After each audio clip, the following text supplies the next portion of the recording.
This is Q Talk America. The following broadcast contains adult humor, language, and topics, along with partial nudity. Actual knowledge is used sparingly. The show is a result of a lost bet and a bad game of rock, paper, scissors. It's The Show with Clayton McKee.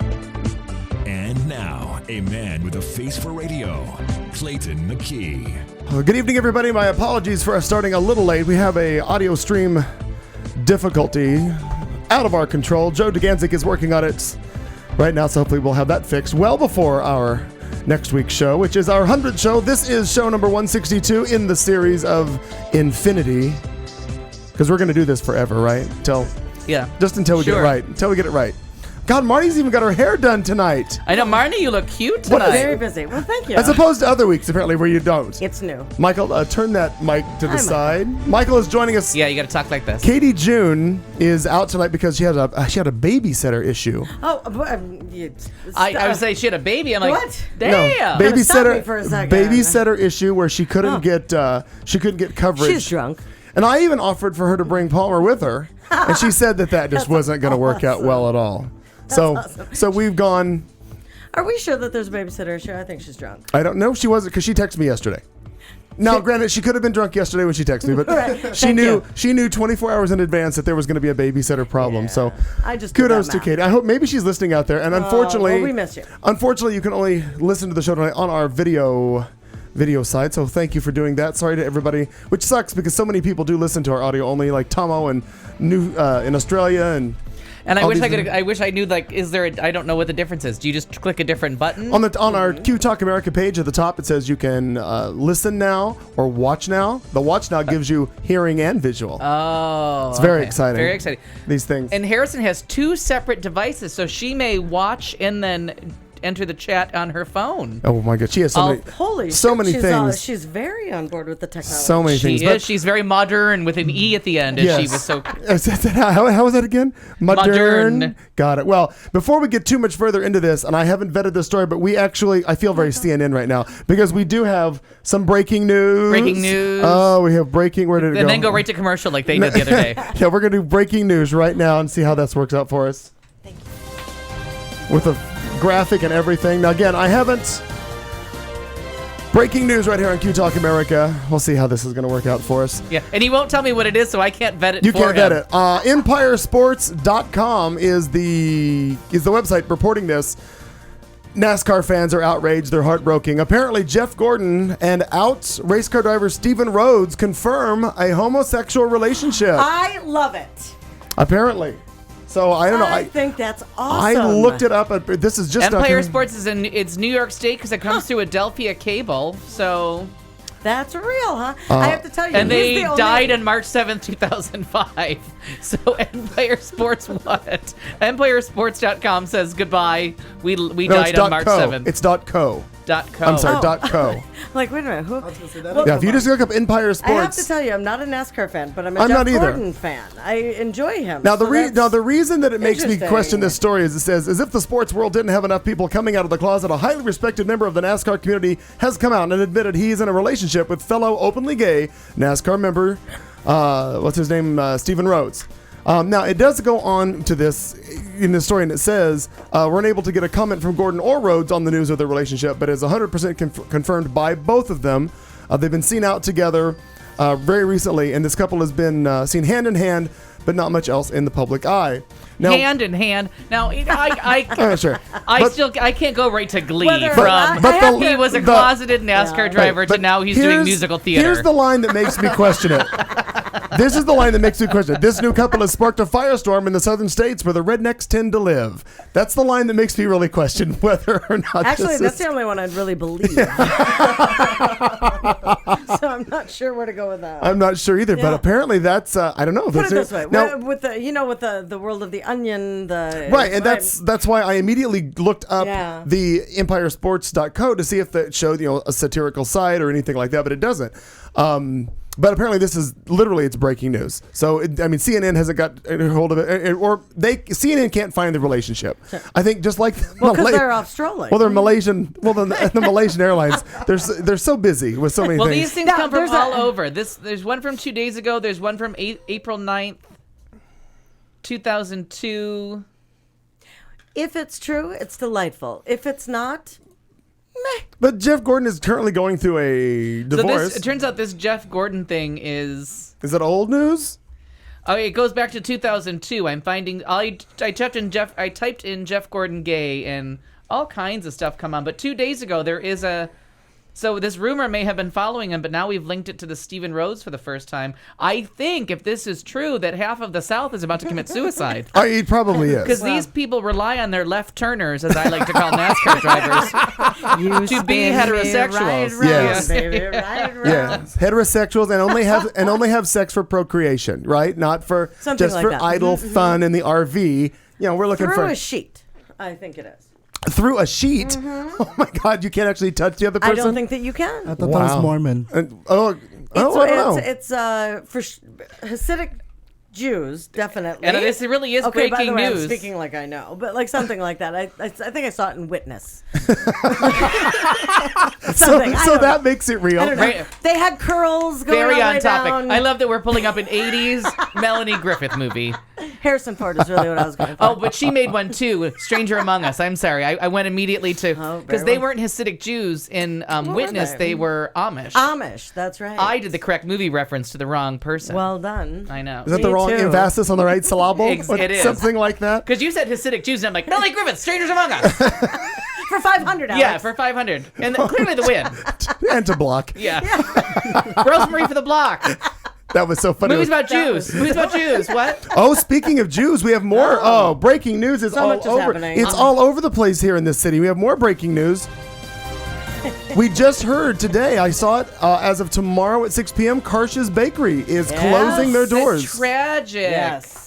What is the story there? I'd never been there. Apparently, from what I understand, Eclairs. over the years, there's so much other competition Yeah. around there, they just can't make ends meet anymore. And the lease and on they're their tucked back in that little corner. the lease on their building is just too much, and they just decided not to fight it anymore, and they're just gonna close up. Been 3 decades in that. Well, you can't live in Eclairs alone. I tried, No, you're still alive. So, right. So, but not healthy. Okay, But you look good. Well, thanks. sure. That's part of what we do here. Bloated. Yeah. Well, sure about that. Whatever. Okay. So, anyhow, Now tell the listeners where that is located and why they won't move to another location. they are at the northeast corner of 7th Street and Missouri, tucked away in that corner. Like there's the Ace Hardware and the Bashes, Scott's Generations Deli, and then in that corner is Karsh Bakery. Oh my God! I know they're closing. Yes. My cookie people, my fresh bagel people. Yeah. That's a shame. I thought you kept up more on things. No, I just never cut their names. It's like this one over here. I don't know who she is. We hang out sometimes, but Yeah, it's not my business. Mercy, Mary, Marcy, whatever. Who cares? Marsha, Marsh, Appreciate Minerva, Marsha. Minerva, is the pride of new. the plains. I like it. Thank you. So, Again, because I was worried. I'm like, please don't let that be the little bakery that I love that has my The little bagels and fresh bakery that cookies. could. welcome to closing. That's what they're doing. Because I always go to my idea of going to Karsh's is to go to Scott's Generations and make a fast right. Right. There's a place on 16th Street and Bethany Home. Not to bury them, before they're dead. Karsh's, God bless you. But Well, their last day's like today, isn't it? I thought it was tomorrow. tomorrow at 6 Okay. p.m. So you've got tomorrow to go by and get your conniptions Load or, up. or whatever the hell they make. I don't know what they make. Knishes. Knishes, yeah. Canoodles. People having conniptions. 16th Street and Bethany Home. It's just north of Bethany Home. Right, On so the we're right by right-hand Dick's side. Hideaway. We're right by the Dreamy Not Draw a Cat Hospital. Not a metaphor. On the other side. Yep. The dreamy draw On the cat Dick's, on hospital. the Dick's Hideaway or by the which side? The Vig.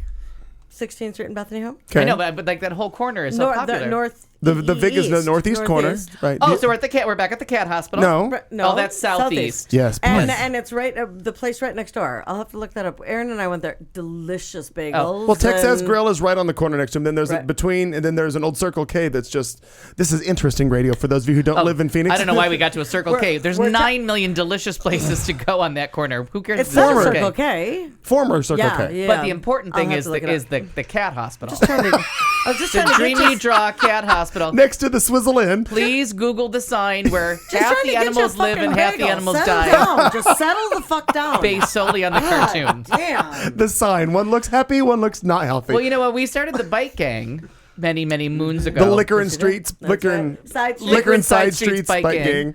Trademark I pending. wasn't a part of it. I Yes. just Yeah. paid No, attention. Now because you are. You have a didn't bike. I know. yet. Now you have a bike. Now you can be part of it. You have a Well, bike. the part deux, if you will, if we can go to the French, for pastries now because cars is fucking closed. Asshats. Fucktards. If they would just tell me what their name was, I might have helped support them and thrown a 5 their way Pay every now and attention. then. Yeah. So the second thing that we were doing as part of the Liquor and Side Streets was to do the Local merchants? the dive bars. Oh, yes, And we so were. when we were talking about going to visit local dive bars, the one that kept getting the most attention was the Swizzle Inn. Right. So I was so excited, but I didn't know where it was, and so I was like, happy to go, can't wait to join. Where is it at? And they're like, oh, it's at 16th and Bethany behind the Dreamy Draw Cat Hospital. And this wasn't one person. This was like a parade of people who came to me like I was the Queen of England presenting gifts from the lands we just conquered. And they're like, it's behind the cat hospital. And I'm like, Where? Where is the cat hospital? so then I ride my bike up there and I'm trying to find it. And I'm like, there's a Starbucks with a drive-through, which is the headline here. Because if you know me, It's delightful. get me to the nearest Starbucks and tell me where I'm drinking Kind in of a fucked relation up to. little parking lot for Right. those that In might come related and news, the visit us. Swizzle Inn is also behind the Starbucks. Yeah. So I'm enjoying just everything together. So we're on the corner with Lucy's, the Garage, Richardson's, Dick's Hideaway, the Golden Phoenix. Like, there's a million things there, and it's the fucking cat hospital that you think I know Well, where it is? I think it's a whole lot safer than going to Zips on the other side because Oh. apparently not that Zips. Not that That's Zips. not where the shooting 16th was. Street. No, that's not where the shooting They was. said 16th Street in Bethany. thought Oh, it it was. That's why Oh, I thought it Buddy was- changed to I Tempe. thought it was Northern. I thought it was the one by my house, 36th Street in Indians Club. I was like, oh, fucking Cause damn, the neighborhood's going to hell. Buddy put a funny text that I guess he was going to go try the Tempe Zips. Right.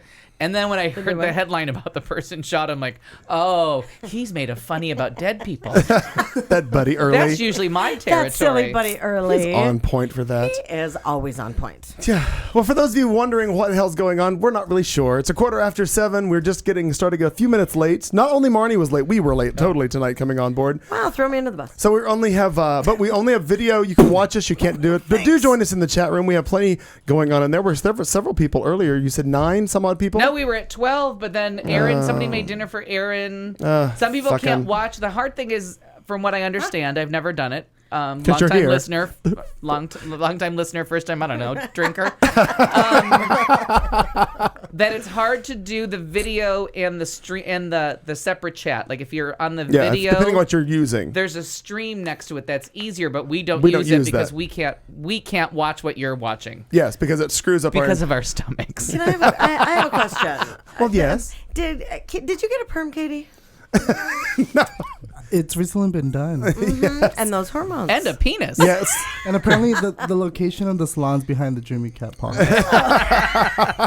It's a good salon. Actually, there may be a salon like back it. there. I'm not sure. We were just focusing on the drinking. But Well, please, you're- please Google no image. offense to Katie June whatsoever, but you're a delight to sit across from. This is a cutie. For those of you wondering who's sitting in Katie's seat this week, it's my roommate and friend Michael Mejia who's joining us because, well, he was the easiest person to attack in the living room and get him to join the show. Katie has a babysitting dilemma tonight, so she had to stay home. She might be listening. She might be joining us in the chat room later. I don't know. Oh, I hope so. But Michael's here too. But I figured it's good. Occasionally, we have to go younger than Katie to get a real take on what we as older people aren't picking up on in the world.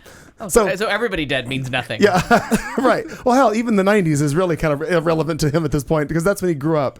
So well, it'll be interesting because you previously our youngest was Katie's sister, Morgan, and we know how well that went. Terrifying question for the panel. Oh my God! Is this for our? No, it's not for you.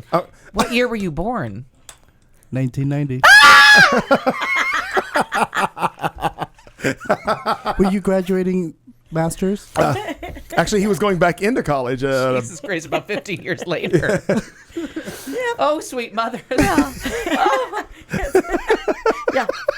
That's fucked up. If Fred Phelps wasn't dead already, that would have killed him. And in related news to his birth this week, coinciding with David Butler's, mine, and Michael's birthdays are all Saturday. right. So he's And got Aaron's. Oh, and Aaron's. That's right. Saturday. So- Your birthday is in September, dear. I know my mother's. You said yours. Yeah, I didn't mean yeah. my mother's. Yeah, I know, I was like, I must have. I missed a. I was like, you can't make your birthday whenever that you part. wanted to, Damn Harrison. it. That's Well, not how these it days works. that's how they're doing it. Call me Celebrate Harrison. me Did you today. call me Harrison? Celebrate me. Just Harrison today. used to change her birthday so that she made sure, because because her birthday falls when school is out, and she felt very cheated, so she made her birthday like a different month so that she could have a birthday party. The birthdays are very important to Harrison. Okay. That's all right. Everybody has to have a birthday. I know, but she has like 5 a year. Okay, well. And never ages. Right. No, so, I think it's brilliant. So when was your birthday? It is Saturday. It's Saturday. Oh, this coming Saturday. Yes. And Doug Wilkie was the last Friday. Friday. So so many people. We did a little drinking in his honor. Winks reunion. A couple of years ago, we had a lovely photo of Di and Michael and Aaron with the little that's birthday, right. the little birthday Oh, crew. how That's right. fun. Yeah, I do it was recall really that. cute. It was wonderful. So now is your mother's, was it this past weekend or the weekend coming up? It's coming up Saturday. Oh, good. So we're drinking on Sunday in her honor. Okay. Sure. Sure. Can we do the basic math? All three of them are on Saturday. Yeah. The Okay. 29th. Did you already say that? Yes. A few times. I threw David Butler in there too, who was another black guy that you liked at one point back in the day. Remember, and didn't realize. he was on the dais. The Two guy with arms. I know. Two No, arms. yes. Black guy, 2 arms. He can do a handstand. Try to remember that I remember him. He didn't remember me, so I came Still out doesn't. better in part 2 of the Still story. doesn't. Still doesn't. Yes. That's all right. Oh my God, that's awesome. And my mother's likes your top. Excuse me? Yes. based on the chat room. Oh, we're exploring a new chapter of her life. I forget we're on camera Mom, sometimes. Mom Oh, likes your top. It's a V-neck. I appreciate that. I saw cleavage for a minute. I didn't even know what to Both do. of them. It's hard to die. Hello. And that's after reduction, ladies and gentlemen. Thank you, Di. That's right. It's Yeah. not a shame. How many Oh, years after reduction? Anna says hello. Who's Anna. Anna? Anna. Oh, that may be 20 the years girl that ago. I went to school with. Hang on just a minute. She messaged me earlier in the day. I got a message on our Q Talks page asking if I was the same Clayton McKee who had gone to school in Carl Junction, Missouri, and I looked it up and I found out I was. You were. I Googled myself and I found out, yes, that's me.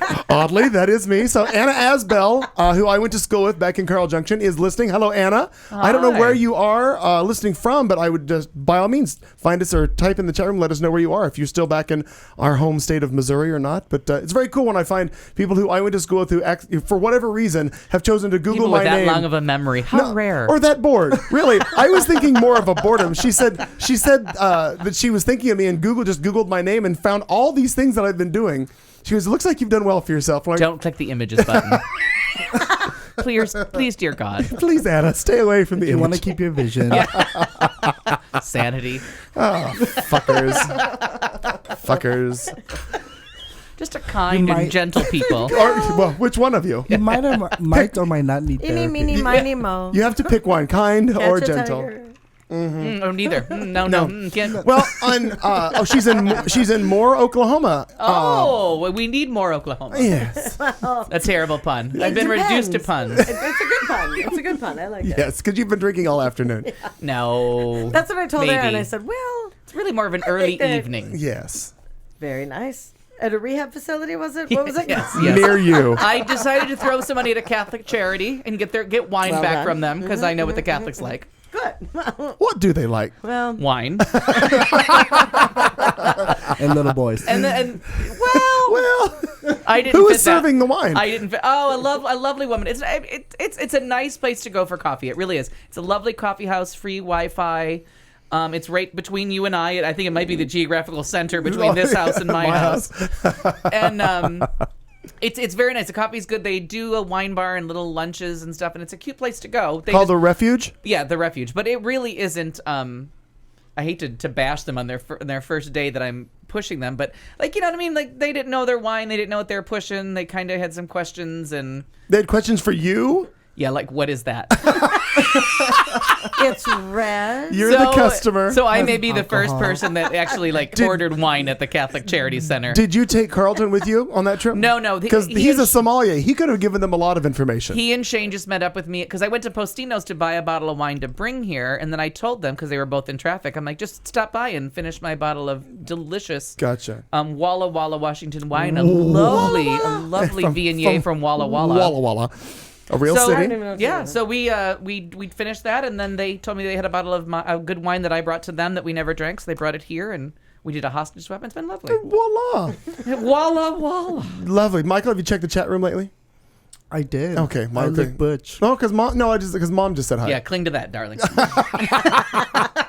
If that's all you got. Now, Michael, we usually start this show by going around the table, starting with you in the seat of Katie June, and asking what anybody's been up to this week. But you're on vacation because of your work, so you really haven't done much.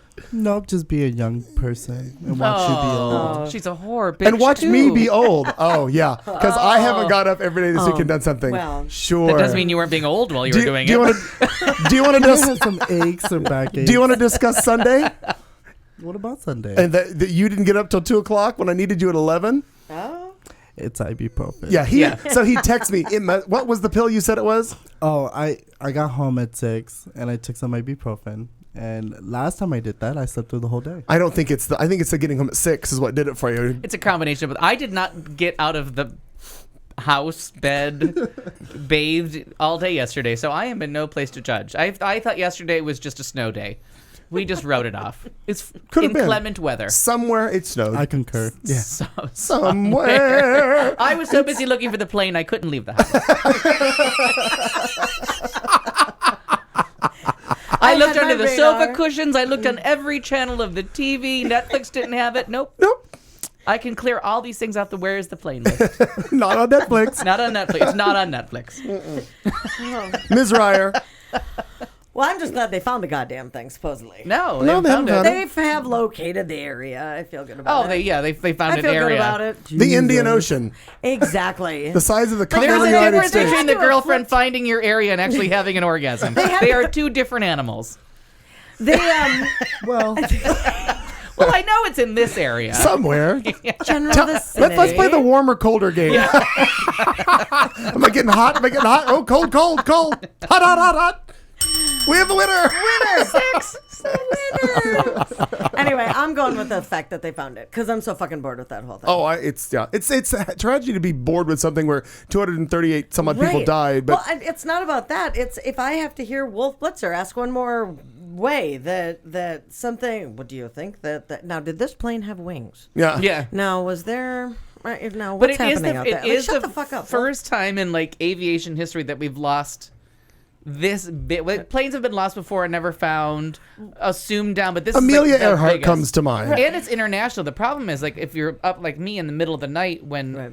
they used to play London's like afternoon news. Now they play Forensic Files because CNN's ratings have been so bad until this plane crash. CNN just gave up on the middle of the night. They stopped repeating and they went to a show called Forensic Files. Right. But every once in a while, if there was something international like Ukraine, they would go to London CNN. Right. And go to But this now live to because of the weird time change, we get in Arizona 1 full hour of CNN Australia, and you get to watch what CNN Australia looks like, which I think from a news point of view is kind of interesting to see what does CNN Australia report on, like how much of American news which is probably minimal compared to what. makes it over. What do Yeah. they do? And their weather forecast is it's worth the whole thing. Plus the weather guy is the cutiest. He is so goddamn cute, and he kept. Yes, exactly. He's on at 1 to 2 a.m. I'm gonna write that down. Yeah. CNN Australia, mate. He does the weather every morning, and he does it all in like kilometers and Celsius and everything. And then he tries to translate because he realizes they've gone to, for the first time in ever, they're in the U.S. But they do the weather, no joke, from Mongolia to southern Australia, all in like 1 5-minute sweep. Like we do like in Sunrise today, or like pick some stupid town in Arizona that the temperature's like a degree different. Right. So they'll be like, well, there's a cold front coming across northern China, and then in southern Australia, it's still summer. And you're just cracking up, but you're like, these people are so involved in this area back and forth, and they really are the CNN for like that hemisphere that they have to do Multiple areas. the weather. Right. So you watch this little cutie try to find a way to make Beijing's weather comparable to Perth, and they're in 2 different hemispheres. It's really kind of funny. We'll have to look him up. Do you, And have, you have a is- name? I don't You yet. haven't stalked the name yet. We'll get that. I have my hand is busy. I can't write anything down.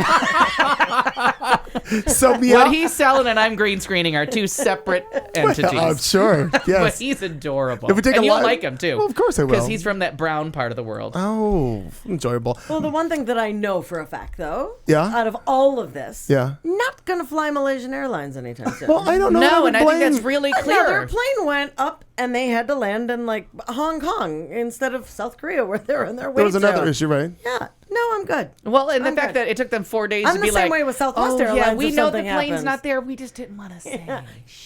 They knew, they knew all along. It's crazy. It's really crazy to find out that there are parts of the world that are, first off, that this remote, and I can pass a geography test on everything from China to Perth.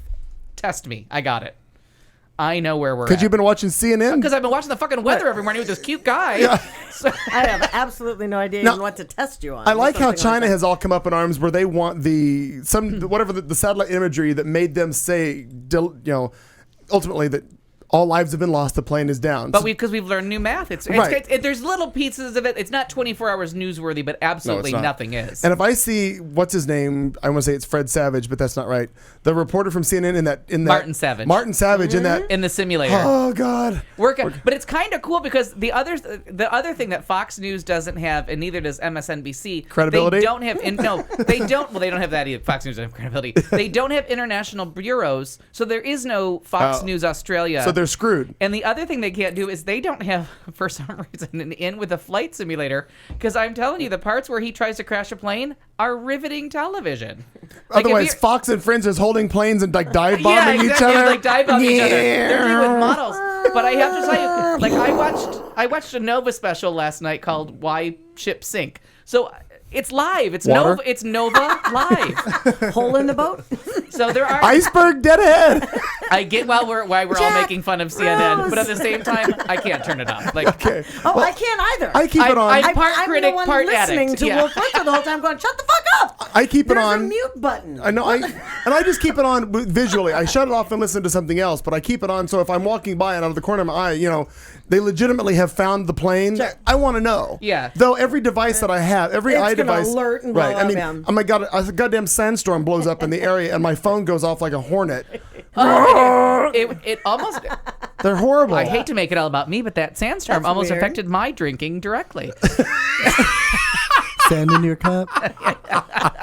So I'm Different cup. I'm at Postino's and everything's open, and then it really did start to the house began to chirp or whatever the hell that song is from The Wizard of Oz. Got it. But it really did start to get a tiny bit ugly, and Postino's had gotten some little bleep on all their phones, and you could hear everybody's phone They go just off go at the off, same time. right. Those fucking So Amber they Alerts. shut everything down, and it was just when Jason and Shane said they were on their way to meet me. So I had just picked 3 chairs for us. And then they were like, we got to get everybody in from the patio, close all the windows, there's a storm coming. And then like 20 minutes later, they were like, oh, fuck that. Open the windows back open up. the windows back up. They put everybody back on the patio. But like all of a sudden we were in like this busy little restaurant that 5 minutes ago was like breezy 4 and people. open. Yeah. Craziness. So Marnie, what were you up to all week? Because I've interrupted everything so far. Oh, it's fine. I just was talking about Malaysia. Yeah, that's how it goes. Yeah, but it was a delightful, a lovely week. Just fine. Everything was good. I'm excited for this weekend. Birthdays, obviously. And on Friday, we're going to go see The Wizard of Oz at the Biltmore. Yeah. So that'll be just, I Outside. think, very fun. What do they call it? Like in the park, kind of, No, but whatever. what do they call it? Like not movies in the park or something. Yeah, movies Yeah. in the... Yeah, it is. Oh, it is movies in the park Yeah. at the Biltmore. Yeah, the Biltmore. All right. So I'm excited. They're showing The Wizard of Oz, so I think that'll be fun. And Saturday, she has her little day planned with going and playing. And You're going to the Deuce. Yeah. Have you ever been down there? I've not. I've seen Cute. pictures of it. Cute. Inside it, but I've never been to Yeah. it. It's South of downtown. Mm-hmm. Right, just on Yep, it's 7th Street. Off of 7th? Central. It's right on Central. Okay. And it's huge. You walk in there, and it's just this. It's an old produce Warehouse thing, right? Warehouse. And Central and what? Be more specific. Central and Lincoln. Yeah, it's down just I south believe of it's downtown. like right on the corner of Central and Lincoln. And There's a Lincoln down there? What's Yeah. Lincoln right just near? south. It's The just ballpark. south of the ballpark. Yeah. Okay. Oh, Like you go up oh, over oh. the bridge. In the ghetto. Yeah, but a lovely ghetto. Yeah, it is. exactly. And shootings. you go in. The food is delightful. They have this like a full bar and the karaoke, and you go around the corner and there's this big boxing ring, Isn't it decorated like crazy too? and you can get in it and like bang bang. And I do know where you mean. can I do know where you the- mean now. Yeah. I'm back on board. Back on Cute, board. and they have shuffleboard, and they have Is that how you guys work out your problems? totally. It's going to be. There's Just kidding, babe. Ernie. And they Fair warning. on the one of the other sides. Then they have this kind of a malt shop almost. Oh. So cute. Yeah, I know. it's I real know what you cute. mean. That really, it's a cute place. Yeah. Again, I never caught the title, yeah. but I've been there. You'll know It's it when a it lot of closes. fun. Well, Marla thinks it's lovely. Marla loves it. Marla gives it the 2 thumbs up. Both of them. Yeah. Yeah, and drops a deuce every time she goes. That's the only The reason. bathrooms are small. That's the only reason I don't like the name of that because it's Yeah. like, I know. I agree. Yeah. yeah, I agree. That might be why I mentally blocked it. body function. But it's so much fun to go down there, and then you can go to the new and improved and wildly remodeled. And I think they just moved. I don't think they changed anything. I think it's just a new location. But Lola's, I think Oh. I've they never went. been. I I have never been to Lola's Chicken and Waffles. Well, then I think that we You should have wasted change every that. Sunday of your life thus far. Every. Fuck But you. didn't they close the one that was on Scottsdale? Who cares? The one on you want to go to the one on Scottsdale Central. and Thomas. But I thought that one's called different than Lola's. Maybe it's not No. Lola's. Lolo's. Oh, Lola's. It's It's Lolo's. Lolo's. It's Lolo's. Lola's was the coffee place. Yeah, Lolo's. Lolo's is the chicken and waffles. It's They had one on Scottsdale spectacular. and Thomas that I don't know if that closed. I don't It's either. now a Chipotle and a smash Yeah, burger. see? Oh, I don't see. It all goes away. I know it all goes to something, some horrible chain. But Lolo's. Oh my God, that food So is good. The macaroni and cheese is stupid. Yeah, all of it is. And the strawberry lemonade to die for. and it all. These it's are all just Kool. recommendations. It's Kool So if you Aid ever and visit chicken and Arizona, waffles you know and where like to go. it's all We'll take comfort you. food and it's You'll pay, delicious. but we'll take you. The chicken breast waffle meal. Just it's stupid. The whole thing To is die for. Well, All actually, right. it's to kill someone for because you want to live to eat your meal. So just stab the person Yeah. next to you and move on just with your get a day. fork and just kind of Jesus. Yeah, do All that. right. aim for the carotid. Seriously. And That way they I'm can die before they get an actual bite of your waffle in. very excited. I last minute yesterday, really, maybe found out that a friend from high school, junior high, really is coming Is in. Lolo? Nope. Oh, I'm sorry. Is coming into Phoenix? Yeah. Okay. Her husband's already here, and you've probably heard me talk about Amy Bomberg. Bomb. Oh, the bomb. Yeah. Bomber's coming, Bomb. and To live? she's the bomb. No, just to visit. Oh, They're- okay. And her husband Soren is already here. He's a delight. And so that's exciting. I get to see them, and so Thursday is going to be a kind of a surprise day. Be able to hang out, and I don't know. I'm just excited about it Oh, it's because very I exciting. certainly certainly did not anticipate seeing her. So that's Very- good. Other than that, my life is just charming. Love. Now you all, because you said that you didn't compensate for the length of the ride because weren't you all at LGO or? Oh, yeah. Yeah. That's a good story about me being the stupidest person. Not at In all. these United States. Not at all. But it was lovely, and But you I weren't- forgot that I had not texted you to Were you say at- how wonderful. Were it you was at the to see you. So thank you Postinos for or the coming. LGO? Both. Both. Well, You went to both. I did Postinos first. I decided to do a dry run on the same day that you're supposed to be there because I just wanted to drink a little earlier. Okay. I wasn't sure what time she would really show up, so At I least just- 15 minutes past the time she Oh, said. Bullshit. I forgot about that. I No, forgot you about weren't that. No. Bird in the house. What? We went to leave. I was actually on time. Like that's why it just reminded just me. not to the restaurant. No. I mean, like, we were getting ready to walk out the door. I'm like, like I even did that. Are you ready to go? Like that never happens. And I look down. Well, this is what happens when I get ready on time. There's a fucking bird sitting like a statue right inside my door. Like, so we couldn't go to the door. It was this bird. It was going to kill us. It was Maybe that's an exaggeration. It is. No, it's But not. birds are terrifying. I have to agree with you You're on not this. Tippy Hedren. There aren't Yeah, multiples. but that's what I felt like. I felt shoot. like the But bird. There is no getting around the fact that birds are terrifying. They're God's most evil creatures. And it was like this. Like They're I worse sat than there, snakes. and I'm like, Not. I disagree. They are with tough. that. Good God. don't He's agree with terrified that of at all. spiders. This one and I- spiders. Birds I are looked worse. up and Birds I- are the worst thing on God's green earth. Birds eat I'm spiders. walking toward. I and- might have and found a good it reason for birds. Did not look like it even had a head. The way it was standing there, and all of a sudden, then I see. Was it like Don Rickles is a bird with no neck? Totally, I have a picture to prove it. Oh, you have a She sent picture? a Oh, picture. we have pictures. Oh. And all of a sudden, then I looked down. I'm like, I don't know if it's even. Is it a lot? Is it going to fall over? And all of a sudden, you just saw. Are you kidding me? Like it blinked at me, like I'm going to kill you. And I thought, oh my god. And so then I screamed like a little bitch. Did you realize how big you are compared to the bird? And that's doesn't not a matter. fat Birds- joke. That's not a fat joke. I think that's birds, rude. Birds are terrifying. It doesn't matter because the difference is that the bird can all And of a this sudden could be a just like, really well played plan of hers to be late because I completely agree with the birds as terrifying Now, objects. how did you ascertain how the bird got in the house? Well, I had the back door open. And Okay. I think that it just kind of, and it's that time of year because it was that kind When of birds birds want to are go tagged. inside. No, where birds are dive bombing.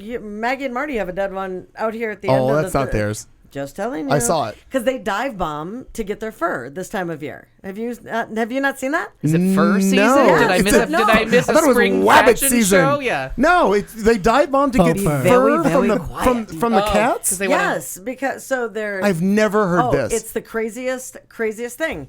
It's a certain bird. I have no idea what kind it is. Squawky fucking thing, and out of nowhere, it just dive bomb. It used to do it to Mr. Moss. It does it to Harvey Milk. Just poof, poof, and they come at him from different angles. By the way, Mr. Moss and Harvey Milk are the names of her cats. Yeah, just so these you are know. not real people. Not the actual people. Oh yeah, right. Yeah. I forgot about that. Yeah, People still- outside of this still room. dead, Yeah, okay. And they dive bomb to get their fur. Okay. And then they build their nests with that. I've never heard that. It's the craziest thing to watch. I thought they This dive. is the most brilliantly genius lie I've ever heard. Well engineered. Hatched plan. It's filled with facts that no one cares to Google. It's perfect. and it sounds It's plausible. a delightful story. Yeah. So the bird's inside the house, and Al's like, that means death. Fuck. No, it So does. then I don't want to know about it. So then, because I have not Googled it, and nobody else did. Shush. Then the next morning, damn. I'm sitting there and I'm working, and I hear this squawking, just loud squawking, and I go, Erin does not appreciate I when you look describe her like that. She told me. She said no more. I hate it when she uses that word squawking. She said no more. There's a bird sitting. I have this table right directly into the front window, and it was sitting on that, staring into the house, just. And I thought, oh my god, it knows we had its baby in here. But then I realized it wasn't that. It was going after Harvey Milk.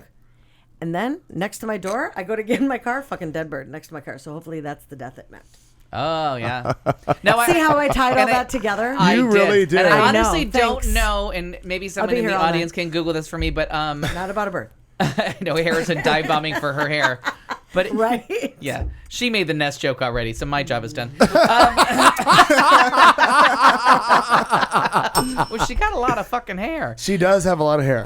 No, but it is Beautiful. an old superstition, wives' tale, whatever the phrase would be, that a bird inside the Not house, tonight, bird. Not tonight, not Berta. tonight, Berta, is a harbinger of death. Okay. Like, but I think it's just pigeons. Like I'm almost Yeah, that's what you were saying. positive that it's only pigeons. Ellen, we're going to keep it that way. Yeah, so I went and met them, and the funny thing was, I had this grand, elaborate plan. I was going to go to Postino's, have a little snack first, get a little bike ride, a little sun, because I wasn't sure about the ride there. The ride, I've been to Postino's. Because you're going to 40th Street. Oh, yeah, I didn't know that. How do you not know that? Because I'm a retard, and we're going to use that word completely legitimately here. So I type in la la la la la. I'm sitting drinking my coffee in front of my computer. Get the Google Maps out to send something to my phone with a map with how the best bike route is using my Google Maps, because you can pick walking, biking, driving, subway. I'm going to get you the app for your phone, not just Google Maps. There's an app. No. that you It can- is that map. And then you send it to this, and it pulls up the route, and then I have the route on here. But what I did was, instead, I don't know if it was Google Maps. I don't know what her name is. How do you think I got the name of the map right? I understand. keep going. I'm going to find the app that So I use. He I typed says in. with such conviction. Yeah. He does. He does. So I type in my address is the starting point, and then I put for the finishing point 32nd Street in Campbell. Count the letters. What's easier to type out? 32nd Street, Amherstad, and Campbell, ampersand, or the word fucking Postino's. Turns out I should have put Postino's in, because I Googled a corner that is lovely, but it's not where the restaurant not is. your corner. I just picked a corner on Earth where I thought Postino's was. So then, as I told them, it took me like an extra few minutes to get there. It was a little bit more warmish than I was expecting. It was warm. And I was just laughing. So, like, your follow-up questions might include, oh, you've never been there before? No, about 1 million times. Right. I'm like the second gay that ever hit their doorstep. Yeah. Oh, you've never ridden your bike here before? Oh, no. I've ridden my bike here lots of times. This is just the first time I decided to get a better route there. No, just me, lazy with my cup of coffee, going, oh, Postino's is so much work. Let's just type in 32nd Street in Campbell. Okay. That's how stupid I am. The app I use is called Bike There, and you touch Oh, it, that's and too it many comes words. up, and it gives you maps, and you can enter names and stuff, and it shows you. But you know what I would have Aaron done? uses that Would I have too. typed in Postino's? No! But anyway, so the Postino's was fun. The people were charming. And then it was Doug Wilkie's birthday. So Yes. Sunday, invited him out for nice champagne. And we went to Chelsea's Kitchen, which I have never been able to get into because the wait is always so long. So we had lunch at Chelsea's Kitchen, and I needed coffee because I only slept for like 5 hours. So I had just gotten off of work, and then we went to at the Phoenician, the Thirsty Camel at the Phoenician. How did you get there? Did you ride there too? No. We drove. Holy shit. We went to the Thirsty Camel and had the largest, most gorgeous martinis. This is the international symbol for martinis if you're watching at home. We had gorgeous we had ultimate vodka straight up with like ice cubes, let it go, falling off of it. It was delicious. Reenacting Frozen, I understand how you're doing. And then we went back to my house for some beautiful champagne and All About Eve tail to snout cooking, and we watched all the special features and interviews and movie tone reels and tail to snout. We have a story coming up later. So it was a good time. So it was a good week. What'd you do?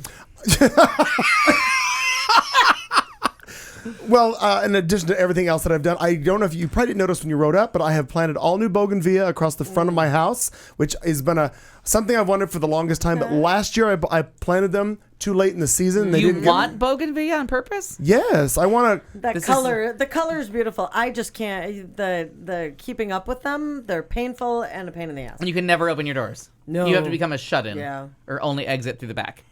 I have 47 vacuums. I'll be fine. All right. You're gonna need him to do 20 of them. He doesn't give a shit. That's a good point. No, but anyway.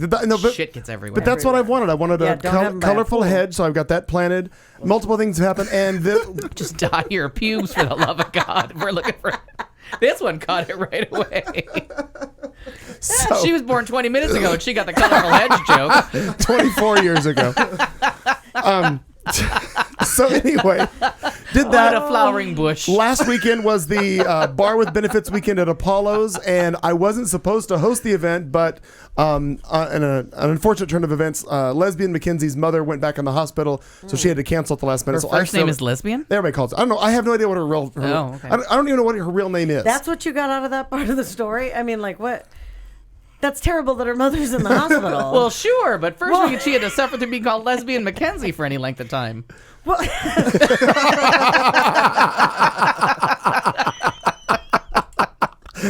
oh, somebody. And how do you argue with that? So there you have it. Done. I can't even imagine what of that exchange you're writing down. Find out Lesbian Mackenzie's name. I think he's looking at the time so he can delete that out. I'm actually writing it down so that I can add her to the show notes later so that she gets some attention and hears what we're talking about. Absolutely. Christ on a cross. Because everybody wants to hear her that surname kind of is? Sure. I have no idea. But anyway, her stage name is Lesbian Mackenzie. Because she does so many shows. Because she's Maya McKenzie's assistant. So she's part of that whole McKenzie family of drag hierarchy. Oh, this story just gets worse and worse. Anyway, Might be time to delete it. She had Second note. She had to bail out, so I hosted the event. Blah, blah, blah. It's all well and good. Christ, that was the longest route to get there that I did. I liked it, though. Oh, did you? Yeah, thanks. Well, that makes one. Good. We got that. And you have the HRC thing this coming weekend, Mom. Okay. Oh, and here's what I found out, Mom, if you're listening, and if not, I'll text you about it. I found it. It's not where I thought it was going to be held. It's at your old place of place of employment.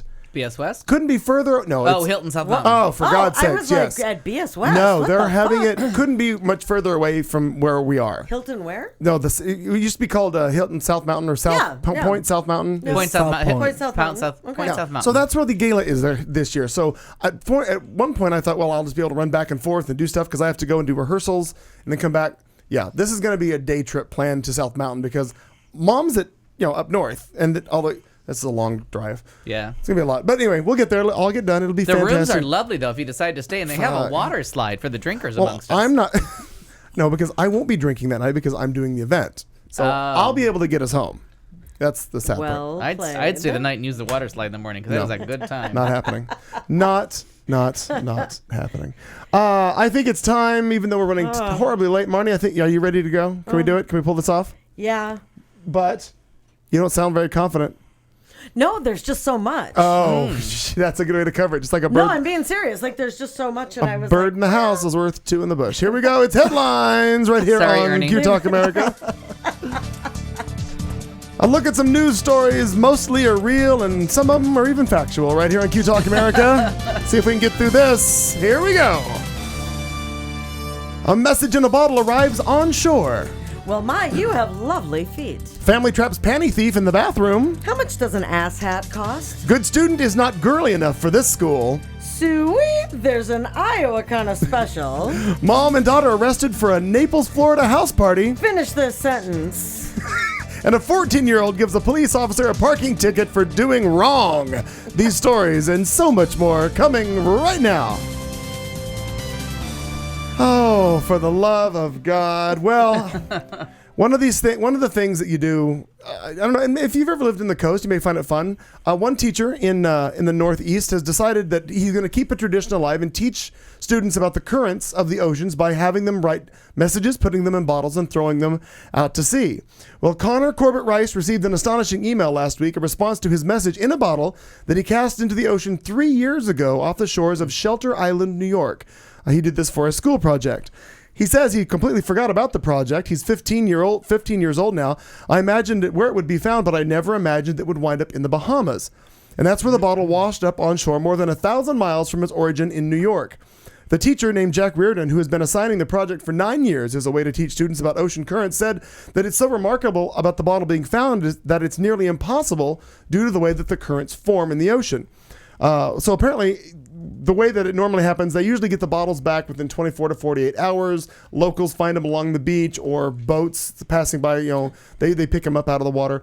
But this one took on some crazy flows in the ocean and wound up on the beach in the Bahamas, and a couple walking along saw the bottle. Andrew and Carol Gracie, who live in the Bahamas, were out for a walk on a private island, found the bottle, found the note, and then immediately read the message.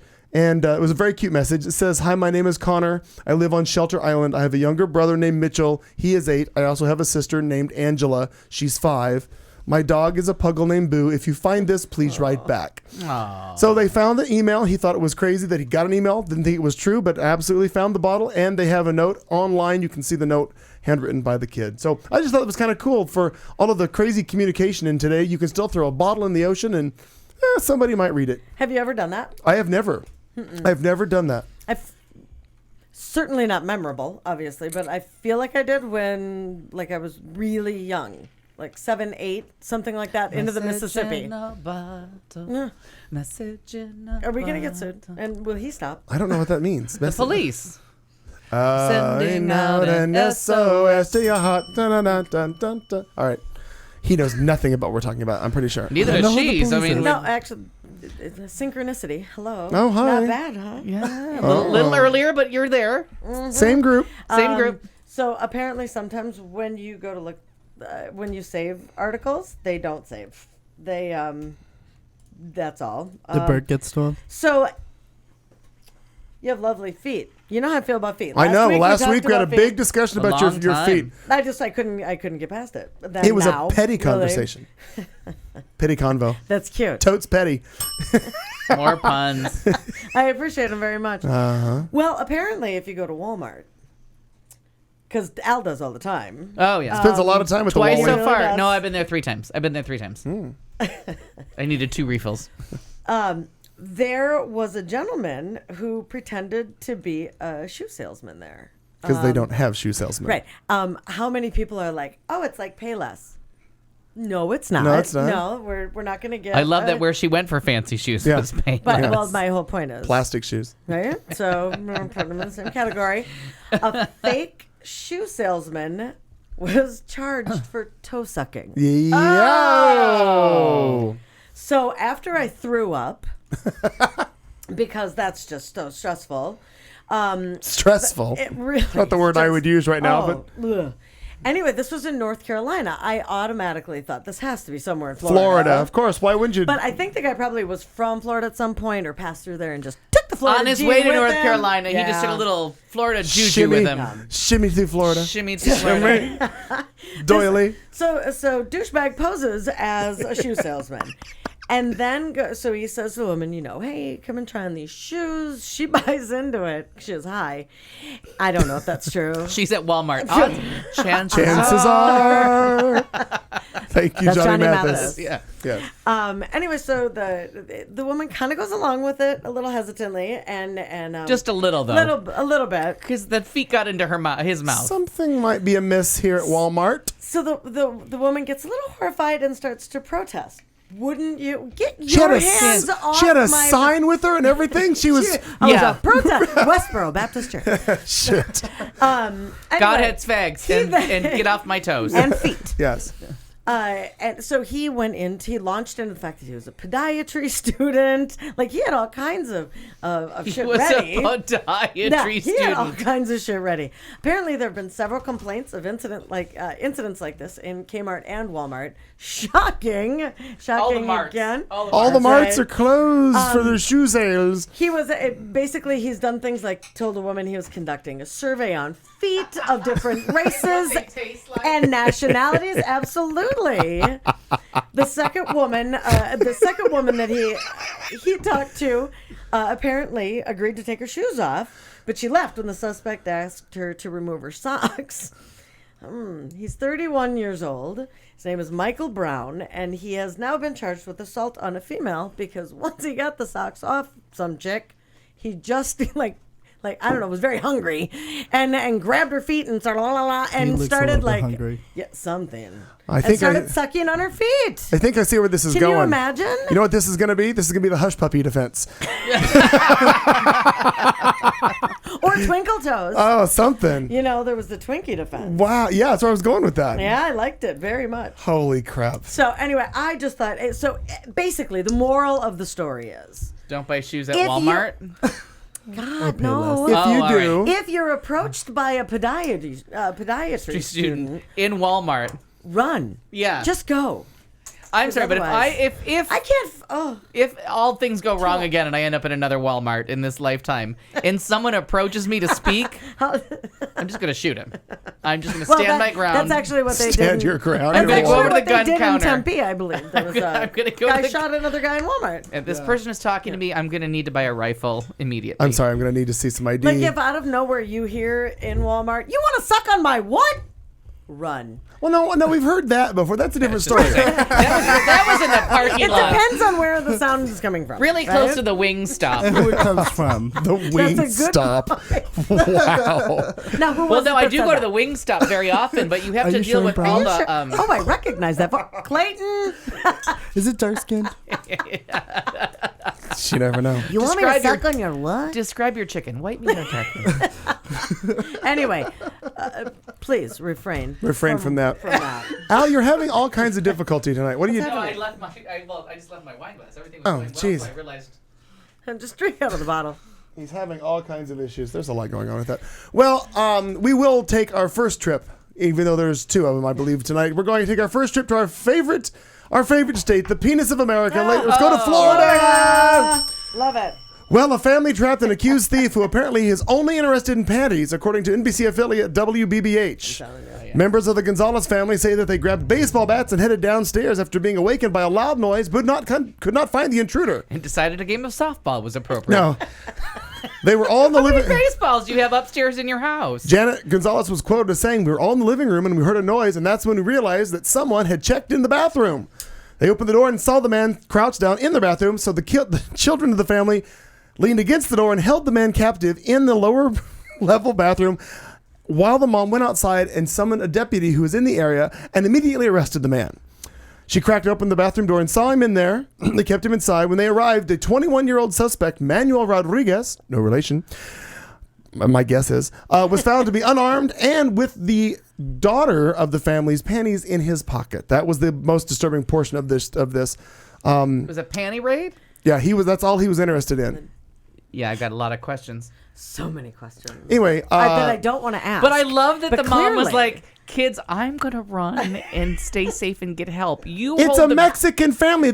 She was outnumbered. She had 40 kids Oh, true. holding a door shut. I didn't realize you were gonna go full on Hold on, racist. hold on. Come on, think about it. They had just gone to bed after making tamales, and now they're just going to hold the door closed. I just love that they have that many baseball bats in their home. That everyone baseball bat for you. It's like Oprah. And no, You got a baseball bat. You got a baseball it's a bat. Cuban baseball team. What's wrong with you? Well, the only Nice thing at shot. the end of the story, she said the message that she had for the 21-year-old man who was arrested. Take my kids. I'm leaving. She had Find a deputy. I'm gonna go find a cop to Take marry. this she job, man. She had 2 words for him. She said, "Get help." Very good. Oh, There hey you go, I'm telling Tyler. you. Oh, Tyler's here. I thought Tyler could only listen, so it must be fixed, right? No, it's Harrison. Harrison that can only listen. Oh, I thought. that Well, no, but Tyler- Harrison's on it. She's modern with an E. That's right. That's right. Oh. She's a new gal. She got a new car, a new phone. She is. There's a new girl in town, and she's feeling good. Finish it, Michael. He has no idea. No idea. No idea. Smile in a No song for the neighborhood. Neighborhood. But you were gonna try. It's nice. Michael, how much do you think that an ass hat costs these days? An ass hat? An ass hat. I see all, Tyler. Hi, Tyler. I would give it out for free. Now, do you have an ass milliner? I've heard that about you before, though. There's no ass but well played. I like Thank you. that. I'm sure That's there's what's better than puns. A milliner is a hat maker. I know what that is, but I'm Oh. sure there's an ass maker somewhere. Well, no, but there's a Putin butt plug that we can talk about later. Because if you want him up your ass, He doubles as his own butt plug. Yeah, That's hard to there's that. do. That's a good point. Shoves his own out of his ass. Should've seen them- $16,250 is the going rate for for? an ass hat these days. Okay. Okay. All And right. his name is Ted Nugent. Oh, we're going back to the Nuge. Well, and it's hard to avoid him. And I thought that Al, you would appreciate this. Oh, good. For the 4th of July this coming year, there was Ted Nugent was paid to appear. Like he was going to be paid. Oh, yes, like this is a great story. Yeah, like $32,000 something, and that's his fee apparently. Okay. And they rather politely said, "What if we give you $16,250? Will you go away and not come and play on the at the 4th of July event?" And he took it because he's not the right kind of feel for this kind of community event. They said suddenly. Okay. They had reached a verbal agreement with him, and he was supposed to come in and play, but yet he was amid criticism because of the Barack Obama comments that he made in Why January. pick one? No, right. Why Yeah. pick the one? But that's where all of a sudden they kind of went, let's slow this train down. And because that's when they called him, that's when Nugent called Obama subhuman mongrel. Right. Heard that. Anyway, he had campaigned with the Texas Attorney General and gubernatorial candidate Greg Abbott amid this controversy. Hey, Abbott! Yeah. And Abbott didn't back down. Abbott's going full. He's going all out on it. He said he was moving on. Abbott did, from the controversy over Nugent in late February, but his ties to the Rock remain a prominent talking point for both sides of the governor's race. So the thing that I thought was very, very funny was the other ass hat that I don't know how much she costs, but she's just a cunt.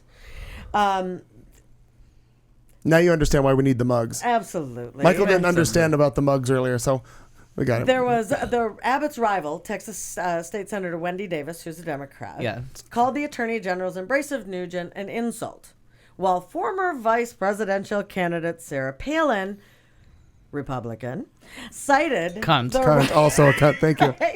cited the rocker in her endorsement of Abbott.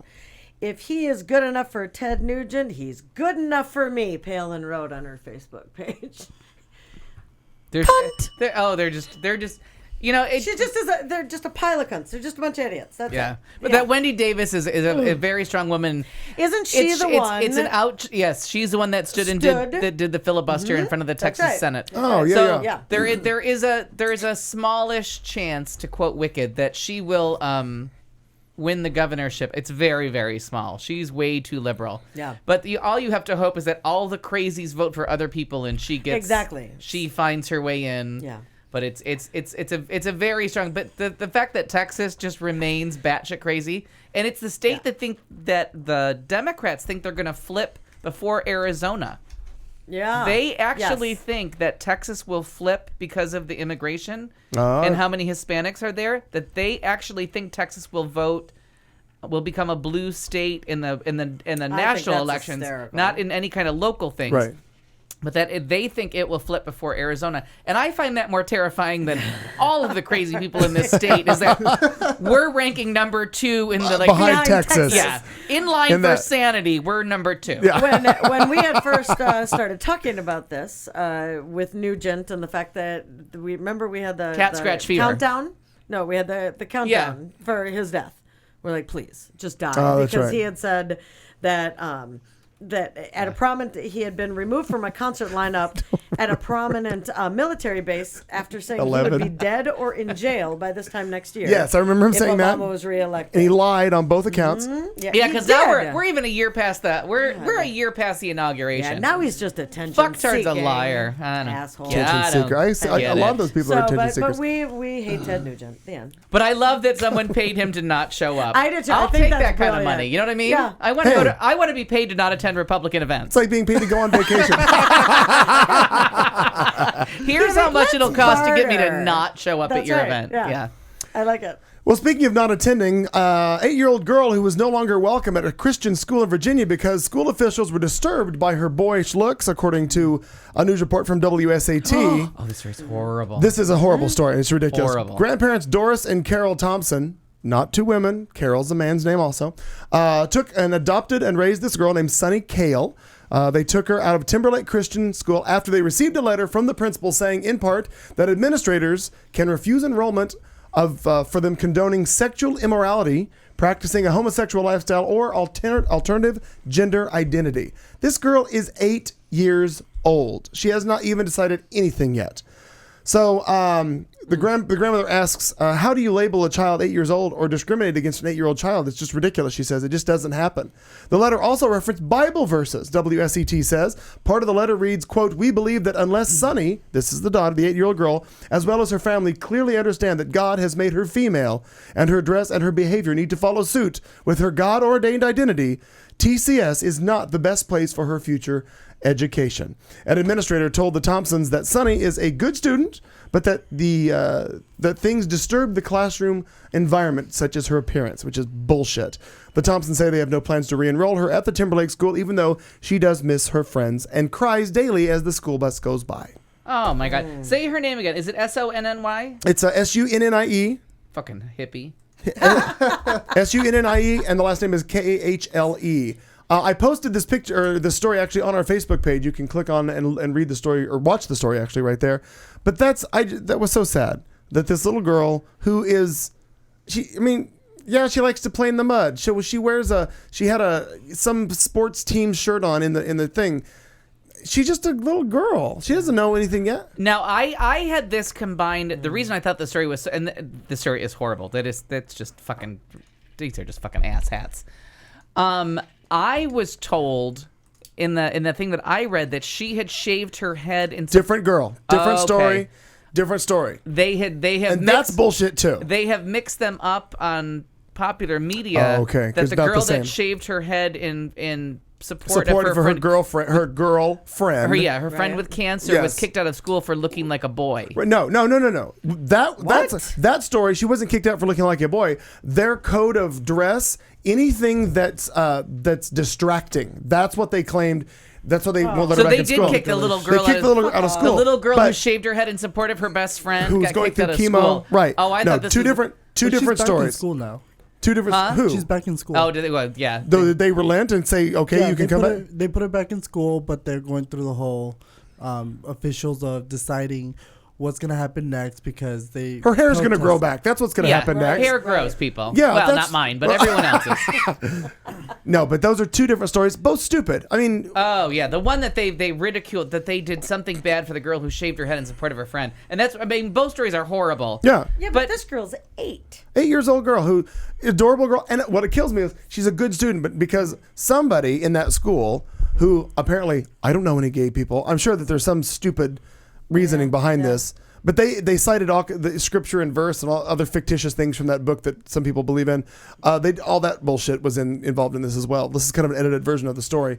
But you're certainly go to our Facebook page or just Google her name. Again, it's The Googling didn't help. Go to our page. I have to tell you that I just tried to Google it Where and I is it didn't again? find Oh, it. didn't come- which one? Where was that? Googling the Sunny. It's in Virginia. Is where the school is. Yeah. But it's the headline that caught my eye was good student, not girly enough for school. A little girl taken out of Christian school after she told she's too much of a boy. Yeah, but it's ridiculous. That is, it's totally unacceptable. Yeah. Totally unacceptable. Are you going to 804 it? 808? Oh my God, we haven't even done our crossover. We've blown right through it. He's lost his mind. Born in a radio and lost his mind. We probably should just to make all the ships at sea happy. Giggles. Wait, we'll do this. Been an hour. I forgot. We blew right through that. I saw it at 8:01 and I was like, wow, I guess we're I got saw it rid at of that 804. part. That's why I said 804, and then I'm like, oh my God, it's 808. Totally forgot all about it. We'll get through it somehow. It's a crazy night here. It's Q Talk America. I'm Clayton McKee alongside Michael Mejia, Marnie Ryer, and Al Perkins. It's show number 162, 99 in the running. Next week is our 100th show. Fantastic. Very good. We will come back in just a few minutes with some more headlines. Al's going to have some stuff to do with entertainment. We'll talk about other things. We'll drink more. Come back and join us. We're going to find out what the drinking word is just moments from now, right here on Q Talk America. Stick with us.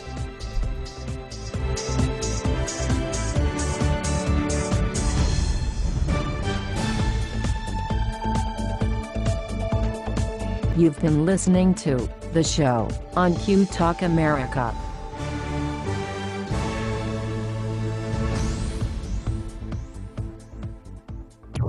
This is Q Talk America. The following broadcast contains adult humor, language, and topics, along with partial nudity. Actual knowledge is used sparingly. The show is a result of a lost bet and a bad game of rock, paper, scissors. It's The Show with Clayton McKee. And now, a man with a face for radio, Clayton McKee. Good evening. It's the beginning of hour 2 on this Tuesday night. We're all a little bit off course, but it's all right. We'll figure it out somehow before now and 10 o'clock when this show ends. Thank you for joining us, everybody who's listening, or really just watching, listening. I'm not sure how it all works out tonight. She looks like Lena fucking Dunham. Who? Whoa. Oh, the The 8-year-old little girl? She looks like Lena Dunham from Girls. Hopefully she's got more talent, which is not hard to do. Which is not hard to do. As we begin hour 2, I want to let you know that we are coming to you live from Studio C in the heart of Central Phoenix, Arizona. Thank you for joining us. Tonight, Katie June has the evening off. She had a babysitter mishap, so my friend and roommate Michael Mejia filling in for her. He's not seated right there right now because he's not an invisible man. Marnie Ryer sitting at the other end of this table, and Al Perkins in the lovely green with dark blue piping on his shirt. It's a ringer tee, a J. Crew speciality. Oh, is that a J. Crew? Everything I own is J. Crew. Oh, I didn't realize that. My sheets even used to be J. Crew until I got money. I got money now, I got mama. money, baby. Well, as we do begin each and every second hour, we have to turn all this over to Al Perkins briefly and let him get our legal drinking disclaimer out of the way, and it goes something like this. And now, a drink along. We dare you to stay awake during this royalty-free music and to play a drinking game with us. If you are currently or soon to be driving a car, you cannot play. If you are presently the primary caregiver for children and or the elderly, you may desperately want to play, but no. If you are listening from a rehab facility, you are disqualified because you already hit bottom. And that means you already won this game at least once. If playing this game is in any way illegal for you, put the bottle down and make better life choices. There is no good in your goodbye, and there is no lifeguard on duty, so you will be swimming at your own risk. Tell your lawyer to take the fucking day off. You can't sue us. We warned you. Good luck. Good luck. Well, we're going to go with the very southern and very happy word of genteel. Genteel. Now, would that go with Jews and Gentiles? No, Gentiles, no. Oh, that's no. right. But My I bad, my like bad, how my bad. close you came to the Thanks, I was just not sure. Genteel. the homonyms game. Well, I was just checking. The Danger of Homonyms. The show previously aired on this very network. Refined in manner, well-bred and Genteel. polite. Genteel. Like all things Stop in Florida. talking about me. Jesus Christ, really? Yes. Genteel. Yes. Genteel. I had to find Oh, out how to it's spell it. Geel. Yeah. Got it. Elegantly stylish. Think of the fun we can have with that word. Well, she's genteel, ain't she? Ain't she? Maybe that's why they had a problem with the 8-year-old. Well, she wasn't sure wasn't genteel. Genteel. She looks like Lena She fucking ain't Dunham. genteel. For some reason, that southern accent reminded me. Last night on RuPaul's Drag Race, it was the snatch game that they do, where it looks like the old match game where they all dress up as That is celebrities. That's the only part of that show I really the like. the one big girl, which I forget her name, dressed up as Paula Deen, and every time they'd cut to her, she'd have some line, and one of it was, "Whew, I am hotter than 2 reds fucking in a sock." Well, that's the genteel way to say it. Well, isn't she a lady? She was. It was quite funny. It was quite funny. So our drinking word is genteel, or any derivative of. So drink along as you But can. you got to use it correctly. Genteel. Marnie, take it away. Well, Well, there's nothing well. genteel about Well played. this woman. I thought you'd like this word. Not genteel at all. There's an Iowa kind of special, and I'm not wanting to give Iowa a try. You're not? No. Why? Well, let Joni Ernst tell you why. All right, here we go. I'm Joni Ernst. I grew up castrating hogs on an Iowa farm. So when I get to Washington, I'll know how to cut pork. Joni Ernst, mother, soldier, conservative. My parents taught us to live within our means. It's time to force Washington to do the same. To cut wasteful spending, repeal Obamacare, and balance the budget. I'm Joni Ernst, and I approve this message because Washington's full of big spenders. Let's make them squeal. All right, I just got to tell you. Thank you for the crickets. It just makes me laugh. There's just no response. It sounds like Angela from The Office. Listen to that voice and tell me that was not Angela Was that from the The blonde Office, one? the blonde one. Okay. In No, I full didn't see bitch that, mode. actually. Okay. So where did you get your start? I grew up castrating hogs on an Iowa farm. It's Angela from The Office. You've got to see the goddamn just to see her. Oh, it doesn't even matter as long as it's played by It Angela. just cracks me up. So, When she sent me the there's clip Joni. today. There she is. It's yeah. Lena Dunham. Everybody looks like Lena Dunham. She kind of does. That was so funny. But Okay. my favorite thing is the audio clip of, well, how did you get your start? Well, you just play this one I little grew up clip. castrating hogs on an Iowa farm. That's the line for everything. What do you do for life? Well, I grew up castrating hogs on an Iowa farm. That's so our drinking phrase. genteel. Yeah, she's so genteel. She's genteel. I'm just saying, she's so fancy. She grew up castrating hogs on an Iowa fancy. farm. She is. might She's scare fancy. she might scare the fuck out of some old boys up in She Washington scares the though. balls off them, I bet. Because when she walks in, the first thing she's gonna say is, I grew up castrating hogs on an Iowa farm. and then they're going to hear. "You hear nothing but crickets." Crickets. Right? Speed dating. Yeah. Speed dating. Well, they say No, that that's me on a first date when I say I love musical theater. Outside. Wow. I'm alone. genteel. Well, I didn't even know he could run, and look at him go. Oscar, come back.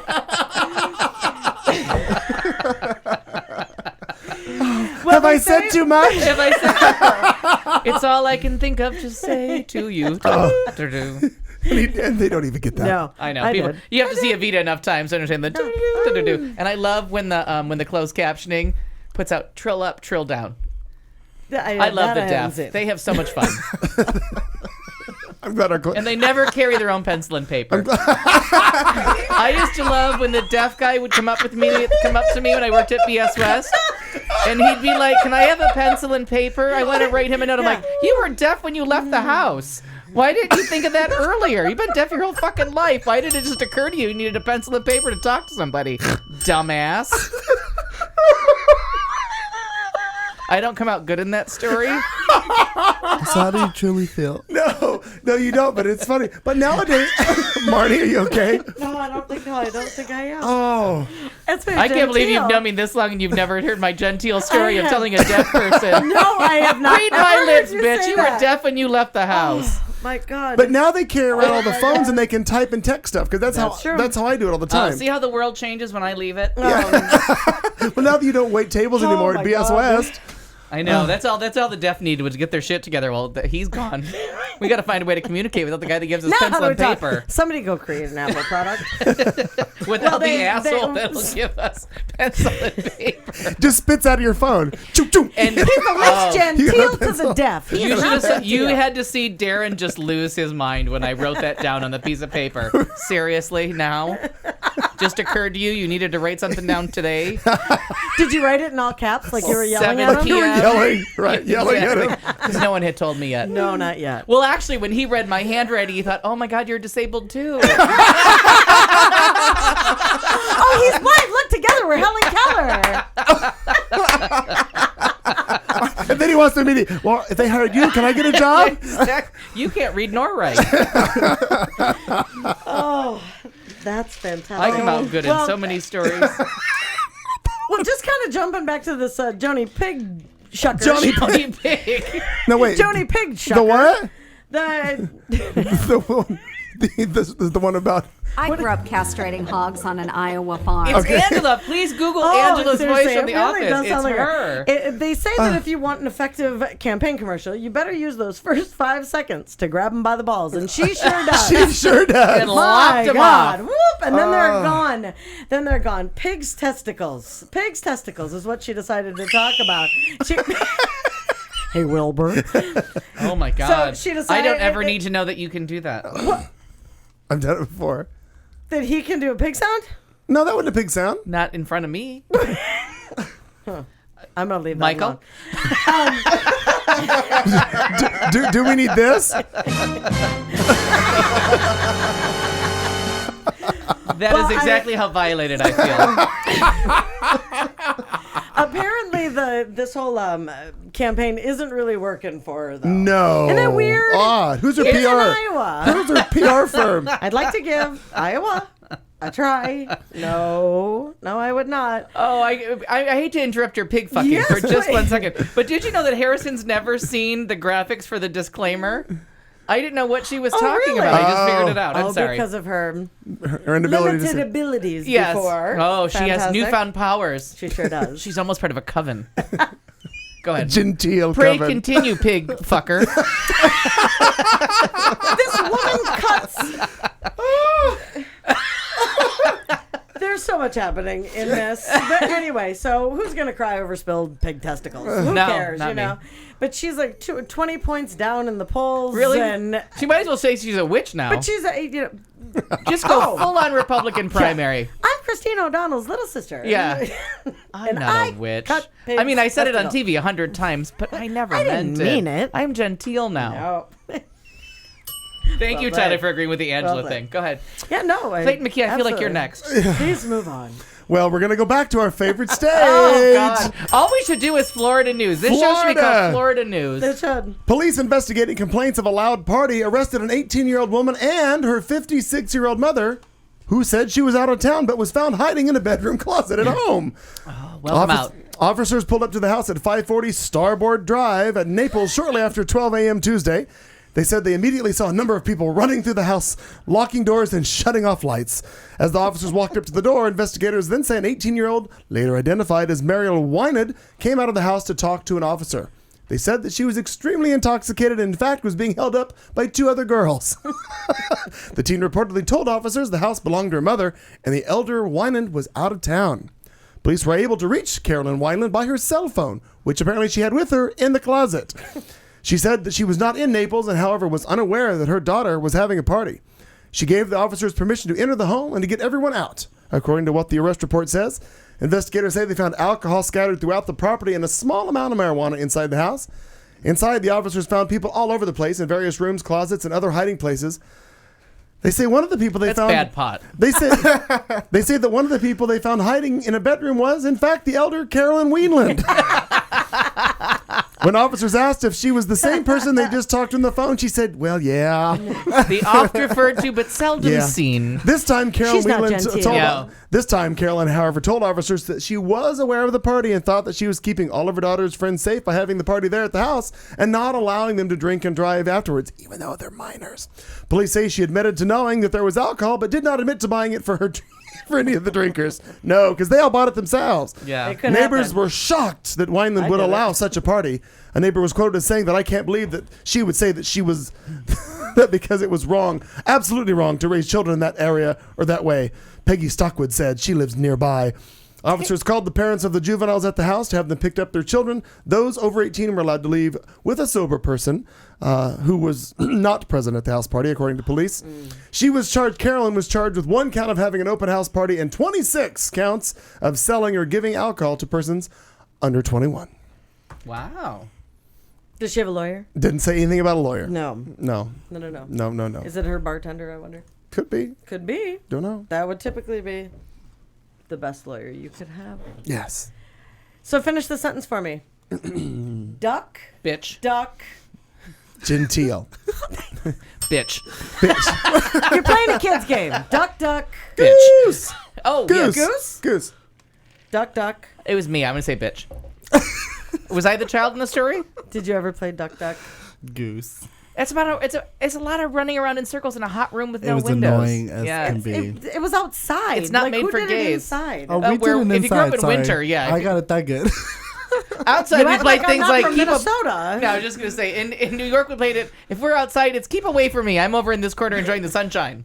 Well, if you have been playing, because there's been a duck versus goose thing forever. Because I like say the it's Hatfields and duck, McCoys. duck, gray duck. Huh? Duck, duck, gray duck. What fucked up area are you from? Minnesota. I've never here's heard what that. I can prove. That Duck, there's a duck, great gray duck. duck versus duck, duck, goose, state by state in 2013. Minnesota's the only gray one. Do you see that? That's because you're all idiots. No, not all of us. Fuck off. Some of you had the sense to So leave. you were playing the wrong game the whole. No wonder you did it outdoors. No, it was no, a gray goose chasing you. The whole. It's vodka. This is the problem, people. That's saying duck, duck, duck- absolute. No, Duck, duck, ultimate. No, duck, duck, goose Cock. is stupid. Oh, we duck, even duck, know. goose is just stupid. How is it stupid? 40, Because 40. duck, duck, like you just know, like it. But if you're playing gray duck, it's like duck, duck, red duck, purple duck, orange. Why is duck, it a and racist then problem all of a sudden? Green duck, and According everyone goes to- to get up because they Blue think balls gray duck. duck, but it's not. It's green. According to your map, 47 of the contiguous 48 think goose is the good choice. It's like saying 4 out of 5 doctors. I feel like I'm listening to someone explain their mental illness to me. Continue on, Murney. Yeah, Myra. Great goose. How many colors does fucking This goose is why. come in? So Wikipedia says. Oh. Hey, be genteel. It's just like Fox News. Jesus. Oh, well, different. hey, you got a friend in Meow Cal. Yeah, NorCal. See? I tried Thank to you. make it Meow California. Thank you, Meow Cow. That's what I'm looking for. I need just one.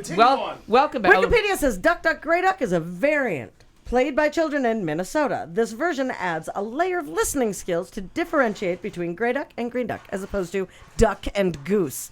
Morons. This is why Duck Duck Grey Duck requires a more clever child. That's right. Are y'all getting? Oh, maybe you can't.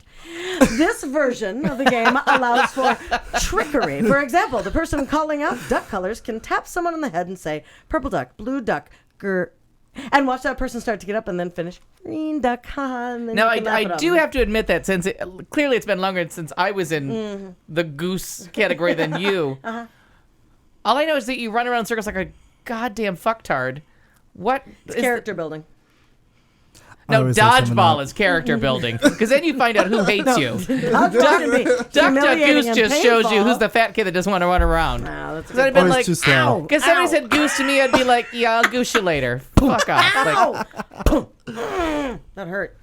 Anyway, Duck Duck Goose is too easy. The second you hear a g sound, you are up and running because you know that word's going to be goose. but I Duh.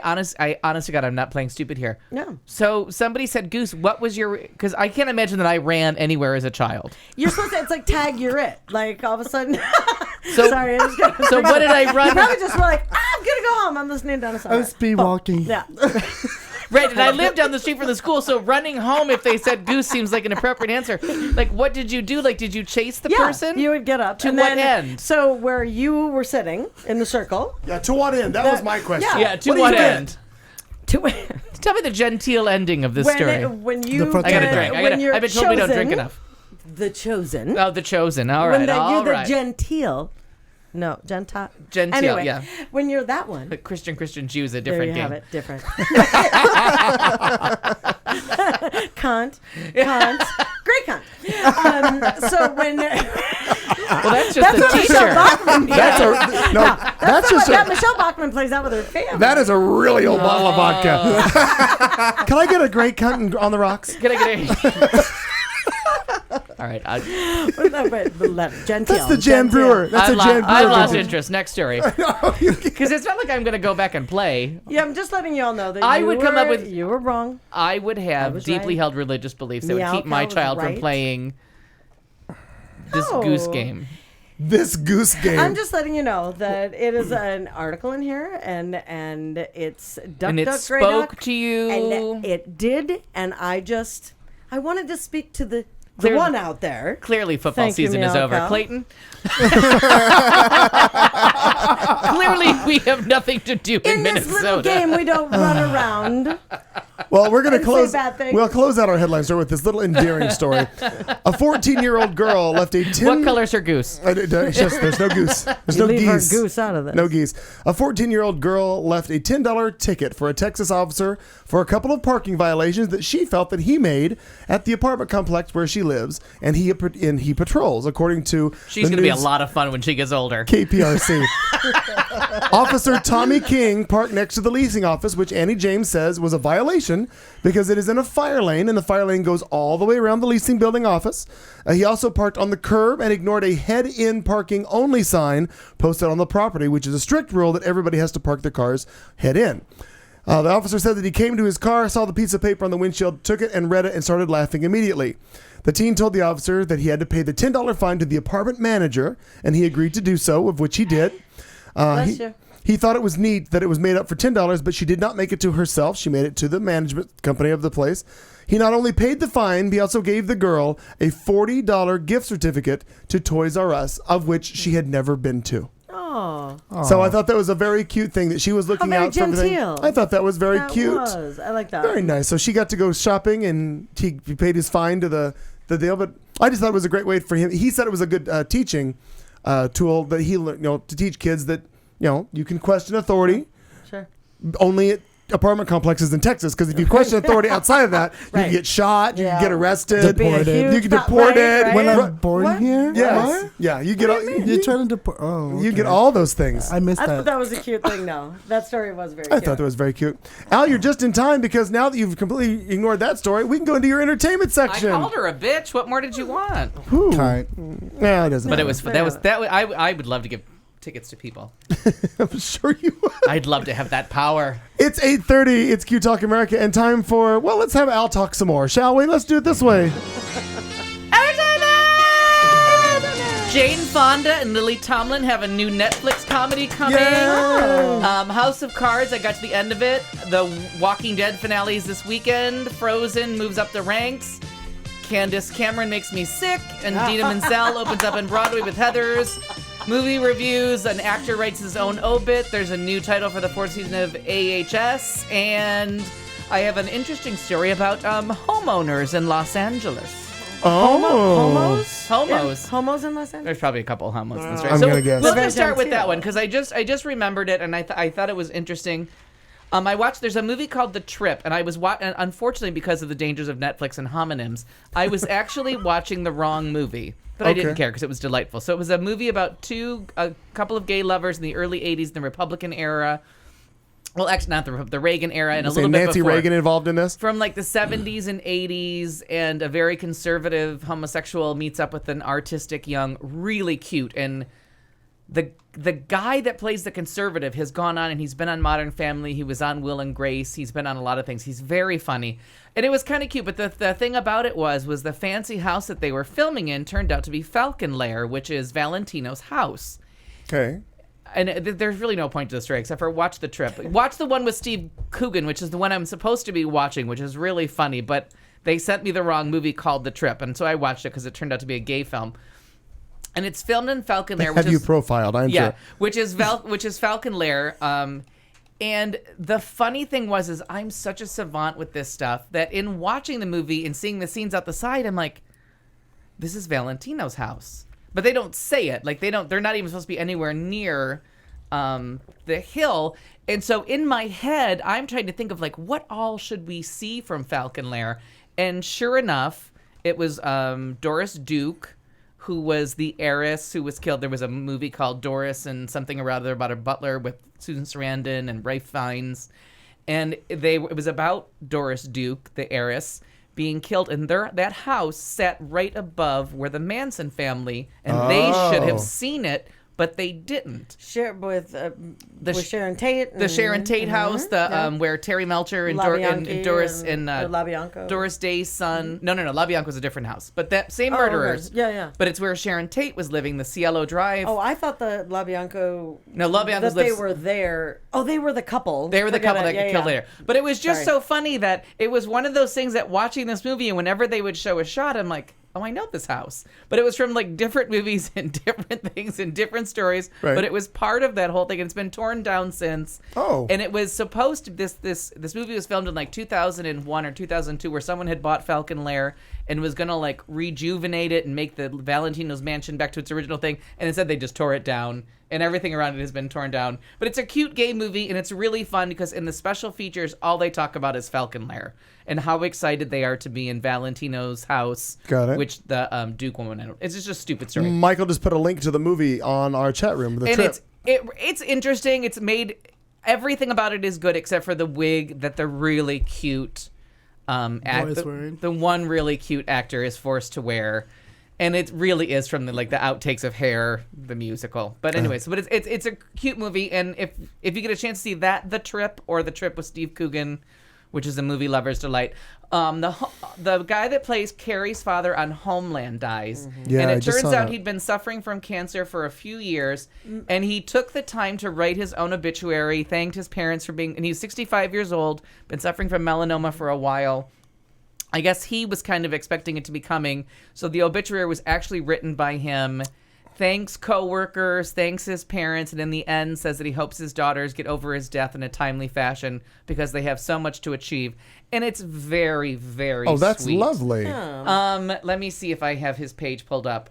His name is and you'll know him when you see him. He's one of those actors. I did recognize him once I saw James the picture. Rayborn. He's been in absolutely everything, and he was really good on Homeland. He played her father that suffers from the same disease he did. He was on White Collar. He's been on Enlightened, The Good Wife. He's been in absolutely everything. I was trying to figure out what. Yeah, he definitely was on, and it shows. He had 125 TV and movie but credits. The Law and Order. Yeah, because I'm a Law and Order junkie, so I definitely remembered him from there. But I was trying to And he find lived in New a Jersey. movie. Yeah, but he lived in New Jersey, so you know he was in every other episode of Law and Order. Law and Order. Right. Because Law and Order's big thing was they hired everyone from New York theater. And I actually saw a show a couple years ago where someone's credit was, I have never appeared in an episode of Law and Order. That's I funny. have managed to keep my career only in the theater. That's very funny. So he was in a movie though that I'm trying to figure out. Was it Snow Falling on Cedars? Did he have a where he? It was he had 120. a moment. He had a moment in this one movie that sticks with me, and I didn't know if that was just something he did that touched me, or if that was something he was known for. Like, does he have a movie that he's just been in everything. Okay. Honestly. And he wandered through Homeland. I'm like, that. And it really was an example of when he walked through the pilot of Homeland or the second episode, I was like, oh, that guy. Right. You know what I mean? He's one of those people that you're like, oh, that guy. He's in everything. He just had such a voice. Yeah. Like when it was just very and a look. He has a very specific look. Sure. And so the next two items were really for Katie, but I just found out she wasn't here. So but Frozen is now the 12th biggest movie internationally of all time. Wow. And it just passed Toy Story, one of the Toy Stories. Oh, wow. And probably in the next week it will become it will pass Toy Story and be Disney's biggest movie ever. And like all of Disney, Pixar, it will be the highest grossing animated feature worldwide of all time. On the domestic box office, it's a little bit lower, but this movie is such a hit in like all these countries. Like, why are Koreans identifying? I apparently have to see this because I mean, if it's that big of a deal. And it really is. And I do enjoy animated movies. Yeah, it's a delight and it's gorgeous. So we'll get it We'll bring it to my house because I think it was supposed to be in 3D. I didn't see it in 3D, but it may have been supposed to be in 3D technology. I still 3D. say up. So if it was 3D, we'll watch it at my house. Have you seen it, Michael? I have not seen it, but I've seen clips of it, and my mom has talked about it nonstop. Okay. Oh, and the songs are so much supposed fun. to be great. So It we'll really have is to make a good. trip to. As long as they weren't Los performed Angeles. on the Academy Awards by Adina Menzel or Azine Adele- Mazina. Adele Adele Mazina. Dazeem. Right. So, and then because of her newfound popularity and the fact that this woman left Broadway like almost 10 years ago and has been, I don't know, I think I have fleas. There's a lot of lies. But she has a new show in previews called If Then, which I have the great good fortune of. I have tickets for it for next month. And everyone was worried. It's the people that brought us the Pulitzer Prize winning Next to Normal are now doing If Then in New York. And there were some worries about would this show play. Next to Normal had a great run, but it was very specific. Idina Menzel has always been this fringe performer. Well, all of a sudden, she's got like the biggest song of the last few years. She has a #1 soundtrack. John Travolta helped her career greatly, and she said, and she honestly it goes online and thanks him daily for making people want to know what her name really is. Oh, I never thought of it like that. Because she said not only do they know each other, but now like because of the viralness of his making a fuck up of her name, that her name is now known. That If Then is now in its 3rd week of previews in New York, and it's got huge sales, and it's almost playing in previews to capacity. So they're all excited because they were expecting a short run. Right. And here they may get a big Broadway hit out of it. So that's very exciting. And what for those of us who don't know, It's kind of like what's a short run? A short run would be like it's only going to be for her. So like 6 months, 3 months, depending on what her commitment was. So even that. So I Right. mean, because 4 weeks, 6 weeks, I don't even know what a short run is. So Yeah. you're saying 6 months is a short run. That would a shorter run. That would be a longer run, but they were expecting maybe they'd get a little bit of legs out of this.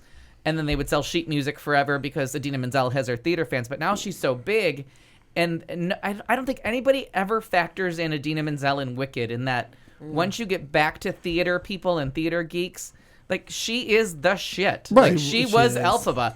But everyone discounts that show as like, I know it's made $1 billion and it's like the 4th running longest Broadway show, but it's not that great. You really have to see it. And everybody keeps like bashing it, but then they're like, but these girls line up for days because she is the embodiment of girl power to like half the world because they're girls. So no one expected this. So when the preview started, not only was she Elphaba in The Girl from Rent, which half of these 5-year-old girls had never seen, but now she's a Disney princess and she's outsold Demi Lovato, is that her name? She's outsold Demi Lovato like 3-1 sales-wise. That's so crazy. it's kind of funny. So Heather's the musical in previews, and this is the thing that makes me feel old. I didn't realize it was an 80s movie, and they're all talking about the 80s fashions and the 80s this and the 80s that, and I'm like, Heather's is from the 90s. And they're like, no. It was Heather's is an 80s movie. Totally. I remember, because I actually remember, and I don't have any idea what it was that drew me to it. Something came on, I remember something on TV, and I was a little kid. Whatever year that came out, you could Google that, Mike. What year did Heather's I come want to out? say 88 now, or 89. I remember my mom questioning why I wanted to see it, and I really didn't have an answer. I don't remember why, but there was something about the movie that I remember seeing, again, a preview or something on TV Heathers? for. I don't know if it was The Heathers or just Heathers. Heathers. Heathers. 19. Stand by, it's loading. It's 88. Okay. Yeah, It's just that the transition from her as little girl to like teenager was so Winona Ryder was so big to me that I thought it was longer than that, but it wasn't. So let's just go through. So the 4th season of American Horror Story has been released, and for some reason, nothing will pick up the fucking. I cannot get anything to pick up the title, but it's going to be about carny folk, and the new poster is just as genius. Carnies? It's about carnies. It's about carnivals and Okay. freak shows and stuff like that, and it's called Something Freak. So hopefully Tyler will help me if he's still listening. Oh, I did see that. I saw the preview for it, but you can't find anything online for it. No, and they really did do. Oh my god. They really did do a big thing about it, and like last year it was the witches, and they did the Coven. the coven, and they did the it's a season. They did this the time of the season by the Zombies is the song. So now we're expecting all the trailers to come out and somehow tie it into this Somebody Google it. It's called something Carney or Carney Folk, or I call Carney Folk anybody with small hands, but it's called Freak Show. Freak Show. And they smell like cabbage. Freak They show. smell like cabbage. That's right. So that's it. It's very exciting to see who will come back. And then on that topic of shows, because True Detective is based on the True Detective that we all just watched. Did you watch it? Oh, yeah. With Matthew McConaughey and the stoner guy that always... Woody Harrelson. Woody Harrelson. That's the same thing. It's going to be an anthology series. Well, next year we don't know who's going to be back, but it will be a completely different... It'll be called True Detective, but it'll be a different storyline, different characters, a different mystery. We don't know who's coming back. They weren't expecting it to be this huge of a hit. And they shut down HBO Go, just like the selfie of Meryl Streep on the Academy Awards. The finale of True Detective shut down HBO Go. Like it shut it down, and so they're like, "Oh, everybody's like, we're coming back. Like, there's money here." So True Detective has done a very smart thing, and they've decided to submit as drama series, not miniseries. And this comes from the role of American Horror Story. The first year was considered a miniseries because no one knew it was going to happen. Downton Abbey was a miniseries, and they had to switch to drama series. Did you get into that one? I don't remember. No, me neither. Okay, no. But True Detective has decided they're just going to be a drama series. They're not going to pretend they're a mini series. Like they shut down HBO Go. They shut down a website, so they know they're coming back. There's no reason to pretend. And in breaking news, Gwyneth Paltrow and Chris Martin have decided to separate. I read that earlier today. Wow. Not that I follow it, I just happened to see it. And the only reason I'm sad is because I'm the only person on earth that does not understand people's hatred of Gwyneth Paltrow. I enjoy her. I like her in movies. I like her as an actress. I think she's fun. I love her on Glee. I think she's adorable. I don't think there's anything she can't do, but I am all alone on this one because, like... The only thing I don't like is the duet she sang with Huey Lewis. I'm so tired of hearing it. Oh, that was terrible. That I hate. But other than that, I got nothing else about That's Gwyneth a very... Paltrow. Do I have fleas? Like, what the fuck? Where they're coming from. Fleas don't fly. Flies. Fleas don't fly. Fleas don't fly. Thank you, Tyler, for the freak show thing. Okay, so let's get off that and go back to the actual list. Oh, we're good on time. Candace Cameron is on Dancing with the Stars, and I just have to say... I have that here. Because last week we talked about Her and her brother Kurt. We talked about Kurt because Kurt Kurt was is a... delightful. You said that? No, I just said I didn't know very much. I thought she was just like a Christian, but she didn't go off on the gays. I thought that you thought she was delightful. That's why when we watched it last night, I'm like, oh, he's gonna change after seeing. Oh no, I just had to finally get around to Googling her because I didn't realize. Well, I never heard of her because I never watched Full House. The only thing I know is that the song "You Ought to Know" by Alanis Morissette. After all the waiting, it turns out it's about the fucktard from Full House. Yeah, it's about the Canadian blonde guy. Dave Coulier? Yeah. Yes. That's who she went down on in a goddamn theater. Shut up. They were engaged to be married, and he left. That is not very genteel. I'm telling you right now. There's so much wrong with that story. Yeah. So you ought to know. I know. And he's like a chubby white, like, ugh. Oh, have you seen him now in the commercials for Aaron and I saw him whatever at yogurt? Tempe Improv. Oh my God, now it's time to We saw him at the Improv. Because we went to see a couple of other people that were funny. And then we saw him, and I was like, "Oh God!" Yeah, just evil. So I read her thing, and even though she's never, as far as I can find, I really can't find. Douchebag. She has no, she has nothing out loud about gay stuff, except for during the Chick-fil-A crisis, she put out a tweet of her and her son wearing some unaccredited Christian University's T-shirt, saying, "We love Chick-fil-A."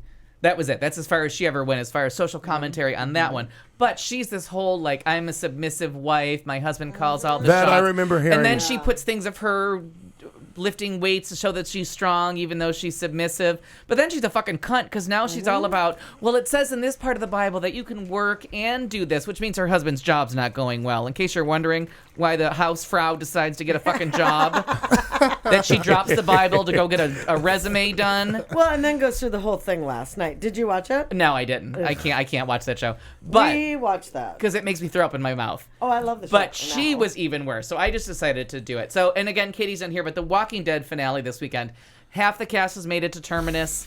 This show is so goddamn good and well written, and they have just built it up to like what's going to happen. I just don't know.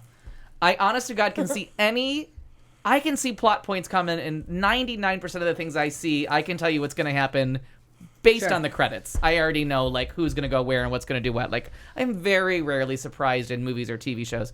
This show constantly has me thinking I know what's going on, and then they throw something else at me.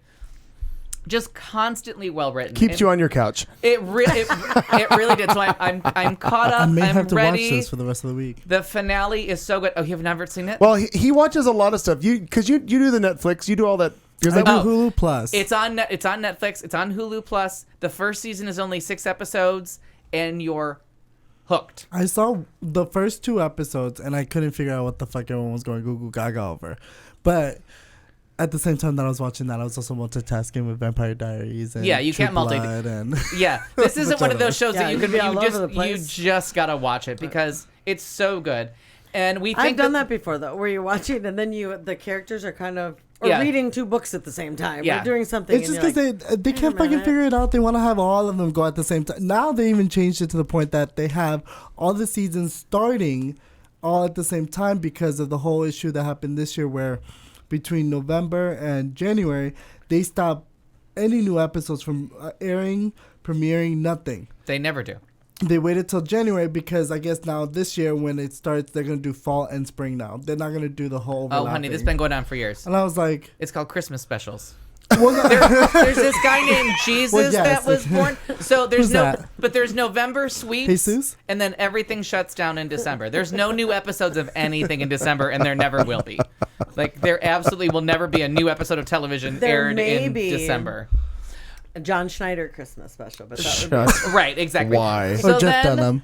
and I'm not sure There if you we touched on it last week, but I was telling you about this rape storyline that came up, and it came up, I guess, in Downton Abbey. It came up in House of Cards. They used it a little bit in Walking Dead, and there was a very feminist, very pro-feminist, pro-women article written a couple weeks ago that everyone read and was talking about, saying that, like, why does rape have to be a storyline? And so in House of Cards, and I know I've told you this, that in the middle of the first season, I was like, all these women are written by men.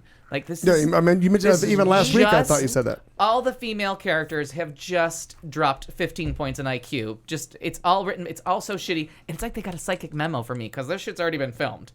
But obviously they did it for a purpose of, like, getting everyone frustrated. And all of a sudden, all the women on that show just got smarter and smarter and smarter. And the House of Cards storyline about the rape has nothing to do with, you don't ever see someone brutalize a woman.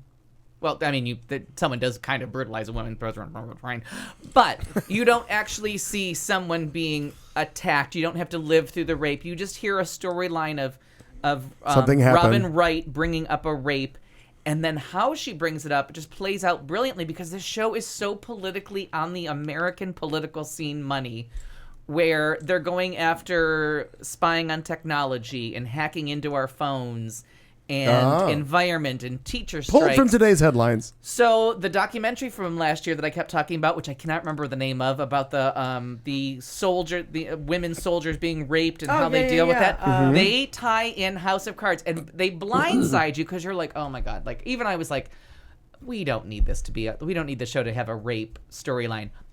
Out of nowhere, it ties it into, like, the military, and you're like, I did not see that coming. And it is I finally finished House of Cards.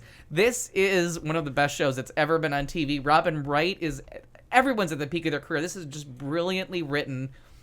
And it's 20-some years later from the guy that wrote the book and the original British miniseries. It used to be about the British Parliament, and now they've updated it for the American politics. This is a really good use of your time, and I cannot believe I have to wait a year to see this start again. The Because Invisible War? The Invisible War. That's the documentary. Last year that I was right. rooting for to Yeah. win Best Yep. Picture, but they had no solution. So it did suffer as a documentary because we don't know what to do. Right. So very strange. Jane Fonda and Lily Tomlin have a new show coming on Netflix, teaming up. Their husbands leave them to be lovers. Their husbands are both gay, and in their 70s, they both lose their husbands to an elderly gay crisis, and the two of them have to forge a friendship. I don't know when Dolly Parton guest stars, Sure. but I'm hoping later in That's awesome. episode 1. And everyone's very excited. I can't remember who's writing it, but it's gonna again a Netflix comedy. Okay. Netflix finger on the pulse of the world. Yeah. So if I haven't done enough of an an intervention. If you don't have Netflix, it's like HBO. You just have to get it. Okay. Just stop. Harrison borrows mine. By the way, here's the problem that I'm noticing with this having HBO thing. That you watch a lot of fucking TV because it's also goddamn that's, good. Yeah, but that's the issue, and that's where I come in to what you had said a long time ago about the fact that fucking really, who has that much time? No one does. Digress. But I mean, like, I have so much shit on my DVR right now. Yeah, it's terrible. Then I'm like, but when are you even gonna watch it? But then you have a day where you can't sleep. So what do? I can't sleep ever. Netflix original series, and then you spend it.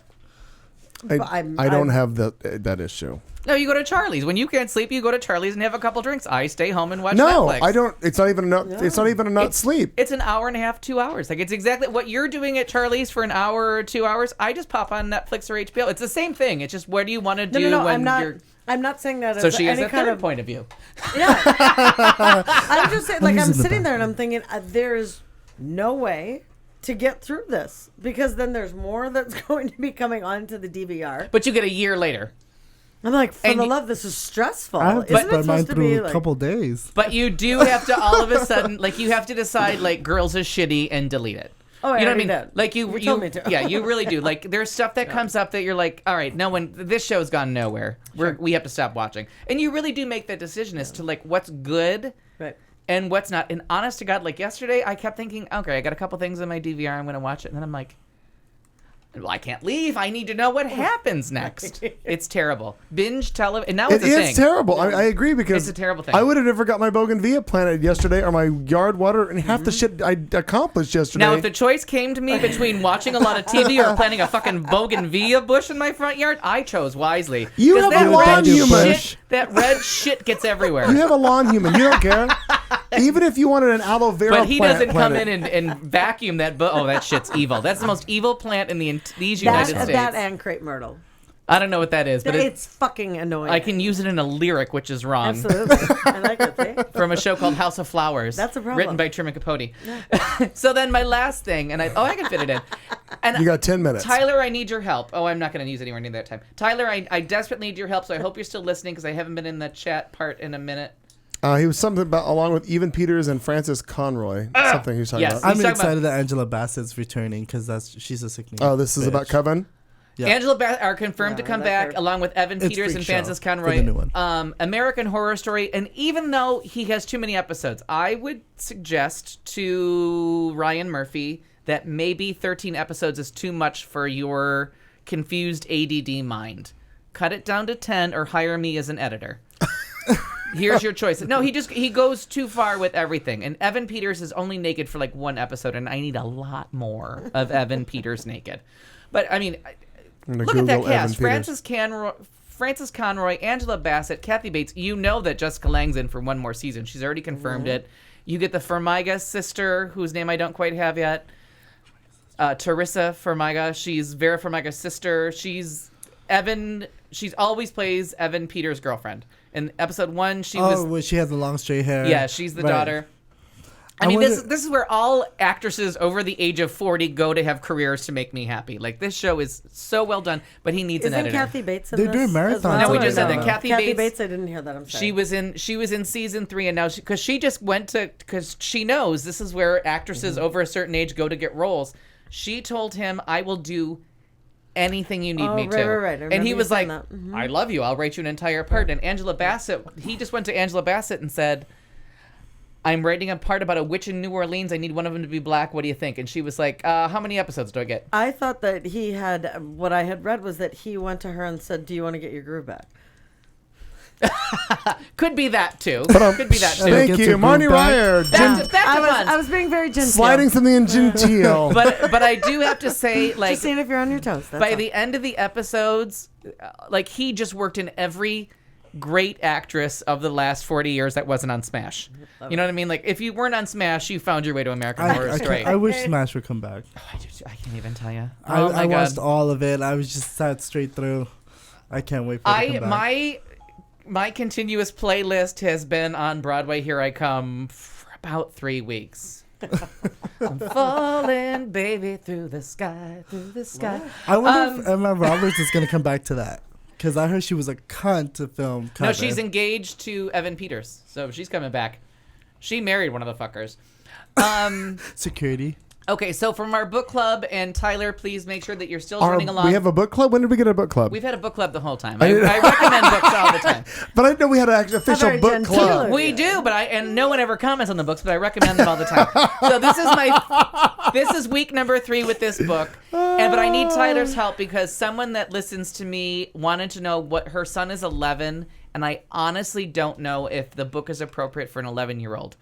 And the first book, which I finished the other day while watching something else, so all the characters intertwined, was called Better Nate Than Never, and it's about a 13-year-old, this fat, short kid with pimples who has a new best friend who used to go to the performing arts, but now she's stuck in his small town, hometown, and she trains him in theater, and they do whole shows in his basement. And now he ran away to New York to audition for E.T. the musical, which is just preposterous enough to sound believable. Ouch. Right. And he wants to be Elliot, but he gets cast as the midget, and it's just fucking funny. And book 2 is called 5, 6, 7, 8, and because it all plays on words. And I honestly don't know. I told her, I told my friend Jenny to read it first, and she would have to be the decision maker on whether or not it was appropriate for an 11-year-old. I thought maybe a couple years older, but I know that Tyler teaches in that grade, so I'm not sure. There's no swear words. It just takes on bullying. The end of the book really takes on how much this kid has been bullied. And there's a little bit of bullying language, and I'm not sure like at what age you should read it. It's a laugh a fucking page. I mean, and I don't know because I read half of it on my phone. It's called what? It's called Better Nate Than Ever. Better Nate Than Ever. And then the second book is called 5, 6, 7, Nate. And I cannot tell you. I'm writing this down as if I'm actually going to read it. a book, right? But I have to tell you, I have never laughed more. It's been years since I have laughed this much at a book on every single page as this kid discovers New York City as a little kid, and he's like amazed by the pretzel vendors and the Applebee's, and sees a sign that says shirts and shoes for $1, and he's got like $11 to his name because all he's supposed to do is go audition, get back on the bus, and go home. But everything goes wrong, and he ends up in New York City for a whole day on $11 and like 33 cents. Well, even the cover is gay. Yeah, it is, and it's written by a dancer. He was in Gypsy. He was in a couple shows. And he just decided to write a book, and it really is a story of everyone you've ever known's life. Like the school canceled drama club, so he and his friend, who used to go to performing arts school, just do shows for her sick mother in their living room. But they do scene studies from gospel, and he auditions with a dance that she taught him from Fiddler on the Roof. So he can do knee spins, which makes him look like a midget because he's on his knees dancing. I mean, the laughs just don't stop in this really charming book. But I just want to know, like, what age someone... Well, Tyler hasn't responded, so I'm going to guess because it's he may have signed perfectly off. appropriate for a 47-year-old, but I don't know how appropriate it is. So write that down. You just admitted your age. Well, At 9 o'clock, Al And I'm not admitted. even, but I'm not even, that's even not even my right age, I just realized. Well, here on Barnes & Nobles, we have that it says Kids Club eligible. Okay. Oh, okay. But like what's a kid? Like I don't understand like Yeah, where what they is break that down. 13, 15. Because I think Oh, like no. they put young adult fiction as that uber violent Catching Fire. What's that fucking shit called? The game. Hunger Games. Hunger Games. I don't think that's appropriate for children at all. Well, yeah. What is the... Harrison's asking about Dear Girls Above Me? What is No, that? I have not, but I'll look for it because now I'm like a reading machine. I have to tell you, since I drank the Kool-Aid with the apple and I can get books on here all the time, you just tell me a book, I just hit the button and I read it. And when I can't sleep You and there's should. nothing on Netflix, I read a whole book. You should definitely try They Cage the Animals at Night. There we go. That's a really good book. I really enjoyed that book. And yes, I do read. Yeah, I- see? I'm sure I you saw do. your eyes on the back of my head. And I gotta tell you, like, it's the joy of my life to have this goddamn thing back and reading. I am amazed at how many books I've read recently. So, very strange. So hopefully we get a book club going, or just recommend something and I'll read it with you, and we'll be friends on Facebook and we'll talk about it. I'll ask Erin what would be. Now, what grade does she appropriate. teach? 6, 7. Oh, perfect. Yeah. Because that's the age group. My friend's son is 11, and I'm thinking he has some kind of theater bug because she lets him watch only the musical numbers from Smash and Glee. Okay. Like she thinks the show is too adult for him, Too but racy? yeah. And I can see that. And says tell me here- the name of the book. I'm sorry. It's called Better Nate Than Never. That's right. Better Nate Than Ever. Ever. Right. Yeah. Okay. On Barnes and Noble, says, how can my children be eligible for the kids Barnes and Noble? And it says ages are 12 years or younger are eligible in there, obviously at the discretion of the person. But for any book to be eligible is 12 years or younger. Yeah, because I just feel like they use the word fag too much in the bullying context. I thought it was too heavy on the word fag. But for me, but I don't know what is. There's no swear words in it. There's nothing dirty that happens. They just talk about bullying, and he brings it up. And someone says, "I like boys," so I'm not sure at what age you can introduce But that's okay. the "I like boys" conversation. Well, what age were you when you decided to interject that? Well, let's see. Liza Minnelli was on HBO in 19... You know what I mean? But that's what I'm saying. Like, what I discovered on my own without my parents' permission. But if I had told my parents what I was getting out of Liza in London as opposed to what they wanted me to get out of it would be two separate animals. What did they want you to get? Oh, culture. They wanted me to see, like, great songs, a singer, a dancer. And I got... Getting Laid in the Afternoon by Arthur in the Afternoon. You know what I mean? Like, you know what I mean? Afternoons with Arthur. Yeah, I focus on Arthur. Oh, well, actually, Barnes and Noble's ranges that the age range for this type of book is from 9 to 13. Oh, or Officially. 46. I You're a actually- late bloomer. I actually don't know how old I am. Somewhere after 21. That's a lie. Yeah. Wow, right? No, I like really it. don't. At this current moment, I'm unsure of what I was age told am. there'd be no math, so Yeah. let's just continue on with that shit. So find it, and Harrison has it next in her library book, and She said she'll look into it. it took me like 2.5 hours to read, and it was one of the funniest things I've ever read. Maybe 3.5 hours. It was it's a fast read though. The last book I read was called Max, the Dog That Refused to Die. And I still have it I in did a not file write that cabinet. book. It's a very short book.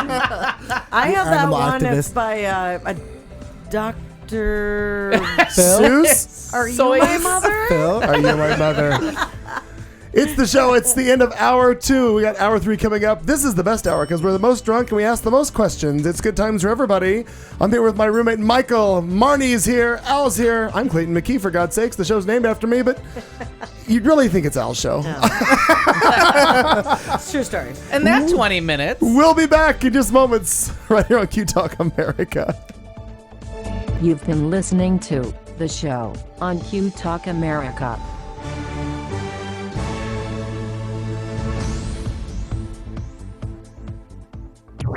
This is Q Talk America. The following broadcast contains adult humor, language, and topics, along with partial nudity. Actual knowledge is used sparingly. This show is a result of a lost bet and a bad game of rock, paper, scissors. It's the show with Clayton McKee. And now, a man with a face for radio, Clayton McKee. Oh my God. Good evening, everybody. It's the show with Clayton McKee. I am him. It's Studio C coming to you live from the heart of Central Phoenix. Thank you for joining us. We apologize there was an audio issue tonight, but for those of you who have found us on our video stream, Harrison's out there, Tyler from Tennessee, a few other people have found us, enjoying us. Thank you for that. Meow-cow. I don't know how to say that. I need a pronunciation Meow-cow? dictionary. The other Tyler from LA was going to get dinner and coming back. I thought that was Aaron. That's Aaron. Aaron. Aaron. Aaron is in LA. We'll find that Aaron, person. again, I don't know anyone's name. We'll find it. Trust me on that. But I feel, Our feel drinking, good about that. our drinking word, by the way, is Genteel. Genteel. If you can find a way to use it in a sentence or can the figure out. last time I drank a sarsaparilla, I was being genteel. Genteel, even. We got to do sarsaparilla. We got to have a sarsaparilla night. Okay. Okay. I think the first time it gets hot, we need a sarsaparilla. Well, you'll notice I have the air on in the studio for the it's first time. fucking freezing. No, but because Hello. it was so hot earlier, and I knew that we were gonna get warm, so I turned the air on just because to give us some. I have now But your mom said she liked this, so now I don't want to put it on my. But it is cold. in an It's unrelated 9:06. weather There's a chance story, mom's already She's already asleep. asleep. I had all the windows open in my house because I have that kind of money that I can afford screens. like it. So I had all the windows open in my house, and I was taking a shower, and a cool breeze, like in Arizona, there's such a thing. A cool breeze came through, and all of a sudden I was like, burrito! It's chilly in my shower. When I'm up at 4 or 5 o'clock in the morning and I had the back door open and the front door open and I'm working, all of a sudden I'll be like, oh my God. Yeah. It gets chilly. And then I think you're just ridiculous. Because, you know, on CNN, when they're not talking about that fucking plane. Talking about the weather. Yeah. Oh, because there's another storm. A going. nor'easter yeah. right now. But luckily the nor'easter did what it was supposed to do, and it went nor and east. Yeah, So it's gonna hit. Wait, it Newfoundland. Took a stop in Newfoundland. Minnesota. It took a short little stop in Minnesota, and so Yeah, because she said it did snow there. They got the snow taken care of. Oh, I'm sorry. Oh, but that was not part of the nor'easter. That's No, part of that's like just- that you live in the That's just Midwest and your life spring sucks. in Minnesota. Yeah, Yeah. exactly. Yeah, that's what exactly It's that just is. Fucking ridiculous. Well, and somebody said something. I'm like, oh, sweetheart, I grew up in Niagara Falls. Sometimes spring don't sprung. Well, that's what Mialka was saying. It's a slow thaw. The idea that, like, in June, Minnesotans wait and wait and wait for lovely weather, and then it's there, and then it's gone. Meow still with us. She just said, "Hey, now send me some of that warm air this way." Well, Yeah. if we Again, could I might package be it, wrong. I'm thinking he. I don't know. I'm thinking that happened last week. No, it did. That's the Yeah. one. Yeah, that's who. Katie June. This is who Katie June kept referring to as a lady, and I'm like, I'm a guy. Yeah, I'm a guy. But no, I do have to say, because remember last year I went home for the my oldest niece's surprise graduation party Yeah. because it fell on the. Well, it wasn't a surprise. She knew she was graduating. Well, she knew, but nobody but her mother knew that I was coming home, and it was a surprise to everyone, and it really worked, which I thought we had blown it like months because it was planned so far in advance. But it was for the date of my birth in early May, Mother's Day, and it snowed. It was May 11th, and I had 3 hours to walk around because the weather was kind of nice, and then it fucking snowed. Oh, I get it. Second week of May, not first week of May. We used to, because it would be softball season, and we would be out there, and I played catcher. So I'm no, out there. really? I'm gonna knock his ass out. So catcher and first base, but whatever. I play catcher in real life. Hey, Not in a lie. No pun not intended. anytime soon. Oh, honey, I suck the Genteel. alcohol out of a As long as you're deodorant genteel. stick. Yeah. He's a genteel catcher. Yes. Yeah. Yeah, or bottom. For the gay challenge in the Or audience whatever. that we're sitting there going, oh my god, he played catcher. He was a what? But I want to. Takes a laser like New the Jersey rye. and For takes it. those of you that knew me in 1976-ish, I did in what's it called? Baseball. Sell it. Softball. No, baseball. I played baseball. Wiffle ball. It was T-ball? real baseball, Was and it I T-ball? did play the catcher for 2 seasons. Very good. And then in the rest of the time, it was real life. And then he said, I love this position. I do. Am I squatting? Genteel. Who is on deck? I learned to A go. swing and a miss. I can do so much in this position. Swing and a miss. Swing and a, how are we gonna walk ya? That is still the fun. Oh, that's a funny thing to say when you're squatting on somebody. We're gonna walk you. We're gonna walk ya. We got time. We're You gonna made it walk. to first base, big guy. I love that. Only you would say that when you were squatting on somebody, it was first base. No, they're gonna walk to first base. It's even worse. That's a long I way. We're in a baseball metaphor. You're I not understand. keeping up. Genteel. First base is first base. It's inside you. It's a Oh, home run. never mind. Game's over, sweetheart. No, I was actually thinking that Score! you were. No, Scored on you without you knowing. no, I was actually assuming you were at the pitcher telling a batter he was going to walk to first base. I was actually in the game. You were in bed. Yeah. I was in the metaphor, not in the lie. Swing, bada, bada, bada. Oh, swing and a miss is still the funniest thing to ever say to No somebody. better. Swing. Yes. And a 'Cause and it's the best thing when someone comes up and talks to you and you're like, swing and a miss, baby. fuck way. Play the crickets. If only we could. Hang on, we got the. Wait. I want to. No, wait. Hold it off. Wait. Watch my cue. Someone comes up to me and goes, oh, I want to talk about my car. Oh. So what did you do for the I beginning? grew up castrating hogs. That was very genteel placement. Because I still run into people that think that their car is important to me. Yeah, it's totally. And I just stare at them like, On a clear day. I am so in musical theater land while they're talking about their car. Does it drive? Does it have airbags? Meanwhile, What's happening? Mostly what Al says is this. Looks like it's back to the perfume counter for me.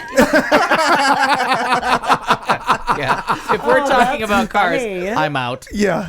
There's what do you need? Right I behind. don't know. I lighter? think she needs a pistol. A lighter? Thank you. Oh, that. Thank you. Thank you. All right, I Mariah, thought tell these us your were story. first. Do these bugs die? I don't know I where don't know I don't know where what they they came are. from. It's the air conditioning. We have an infiltration in Studio C. Well, in the idea of sports, we just talked about it. And stuff. So the idea of other stuff, there were so many stories that I ran into this week, and so we can just pick some and see. Well, we had breaking news earlier about NASCAR, so we had Yeah, that. We got we that. we did. That's I'm curious to find out more about that because that'll change so many things. Those well, they'll still fucktards. keep going Also, we around just and posted around. it. I should. It's streaming on Facebook now. Oh, it's trending? I have one yes, light. it is trending. What's Whoa. that? Trending on Facebook. Have you Jeff not noticed on Gordon the and on the Steve- right hand side of your Facebook I page? do, you have and trend- it's always about something I don't care about. But I do want to tell you because my sister is very Yeah, excited. actually, it kind of annoys me. Linda Petty just died. My sister, who sent me the shit when I told her, when she heard that Donna Summer was died, she told me, "Well, at least you won't have to spend so much money on concerts." And I almost stabbed her in the neck. Through the phone. I Yeah. would have done that too. So she says to me today, "Well, the Bills owner died today, and Jim Kelly is going back for cancer surgery in New York." And I honestly said, because I always tell you, the headline of someone dying, I always expect the headline the day before to be they were alive. So Ralph Wilson died today at 95 years old, and I thought the whole reason they changed it to Ralph Wilson Stadium was because he was died. dead. Yeah, Right. Turns out he was alive until just earlier today, and then he succumbed. It wasn't the Memorial Stadium. It was just the stadium. The stadium. Got it. But Right. then Jim Kelly He just had a lot of money. lost more Super Bowls than anybody outside of Minnesota. Yeah, that's true. He has surgery and the cancer spreads, and he just has really shitty luck. There's not much happening in sports except for the well, we've already talked about the brackets, but no one understands that. Oh, they've all been blown to No, hell. I was I don't like- think did anybody make it out alive. No, the Right $1 away. billion is done. Right. No. So because that didn't happen. Nobody had a And perfect there are bracket. some people for, what is that, 100,000, 150,000, something crazy. Once it lost $1 billion, I didn't care. But the funny Yeah. thing was, because they were saying on the news how quickly the brackets fell apart. It was like boom, and then it went from, I'm just going to use a round word, 100,000 people Yep. to 1,400 people who had a chance in hell. It was just Maybe. boom, it Yeah. all crashed. and then it went to zero. Right, then I we're don't know done. who won, but somebody won. It's again But interesting. that's as I- close to sports as I'm ever going to get in I sat regards there to and talking. thought, why not? Why not? So it's like going and playing the lottery. I Yeah. don't know a fucking thing, and I'm Right, just fill it picking out. something. What are you going to do wrong? So I just sat there and I'm like, I like that team's uniforms, and just really went through and put a lot of stuff in. So when the first two The games March I got Madness right, one? Yeah. the first two games I'm like, I'm gonna win $1 billion. No, I'm not. Yeah, it was literally. It was this God. week they decided that they said that nobody can win now. That It was Nobody just has out. got The it. funny Yeah, thing you like, say about out. how you choose your brackets, the radio station that you have a love-hate relationship with. Mostly hate. The girl who does the news, We love that. Jamie West, who's the news, the girl in the afternoon who also talks amidst Mac and Gatos. They give her shit every year because she picks it purely, but she'll pick a team. Well, I'm just gonna use the Golden Nuggets. Oh, my favorite high school color was gold, so she picks the Golden Nuggets to Sure. go somewhere. So she picks all of her teams based solely on. No factual data of the team or how they played. She just, I like that color. Oh, that's a nice thing. I've been to that city. And they She- that's always how do, she- they do better than and anybody she does else. better than anybody. They're always astounded how she does so well. Sure, absolutely. Well, there were the thing that killed me about that bracket and the billionaire stuff and all this. People were locked in rooms, like mathematicians were locked trying to in figure it rooms out? trying to figure it out. What is the statistical probability of blah blah blah? Oh my God. I have too much on my DVR to watch. Right. And, so you can't know, figure- and I was told there'd be no math. I know. Fuck. I was like, how isn't everyone just going?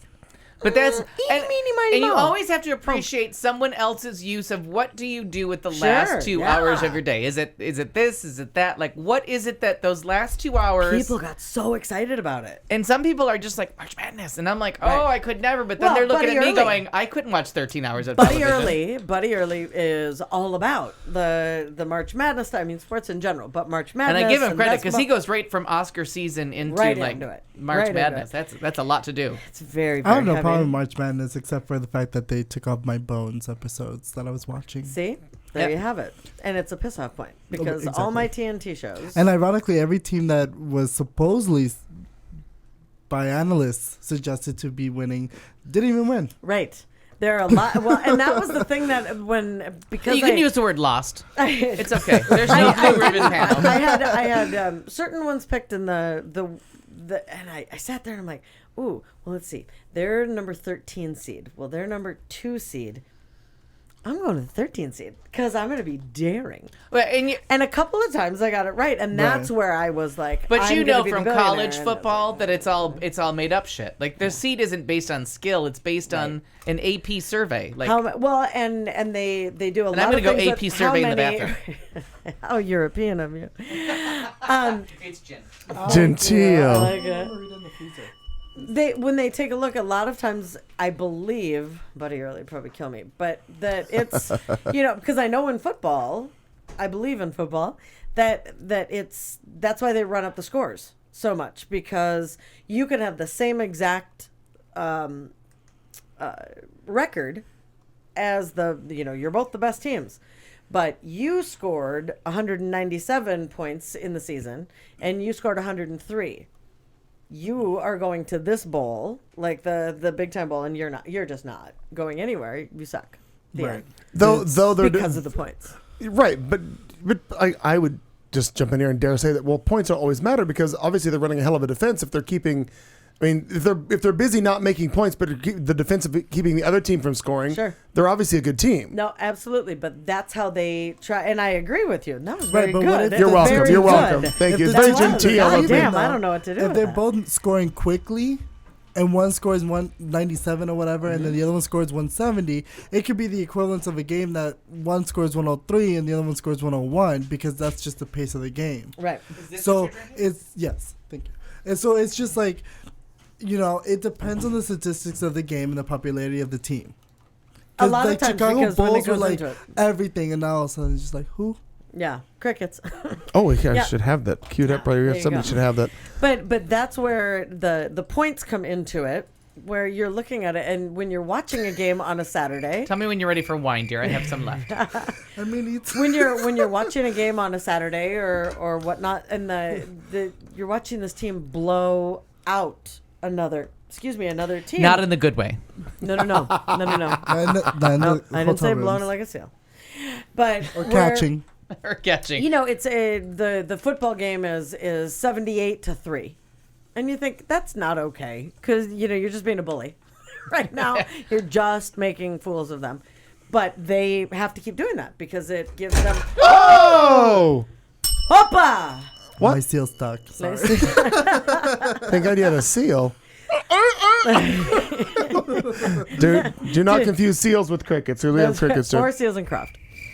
Okay, this is the first week I've not had my sweatshirt with me because it was so warm outside, and I'm Well, dying. I can cut it. I just didn't want you to be too can. hot. No, I can go cut it right And now. it's gonna smell a lot. I can cut it. I just didn't want you to be hot.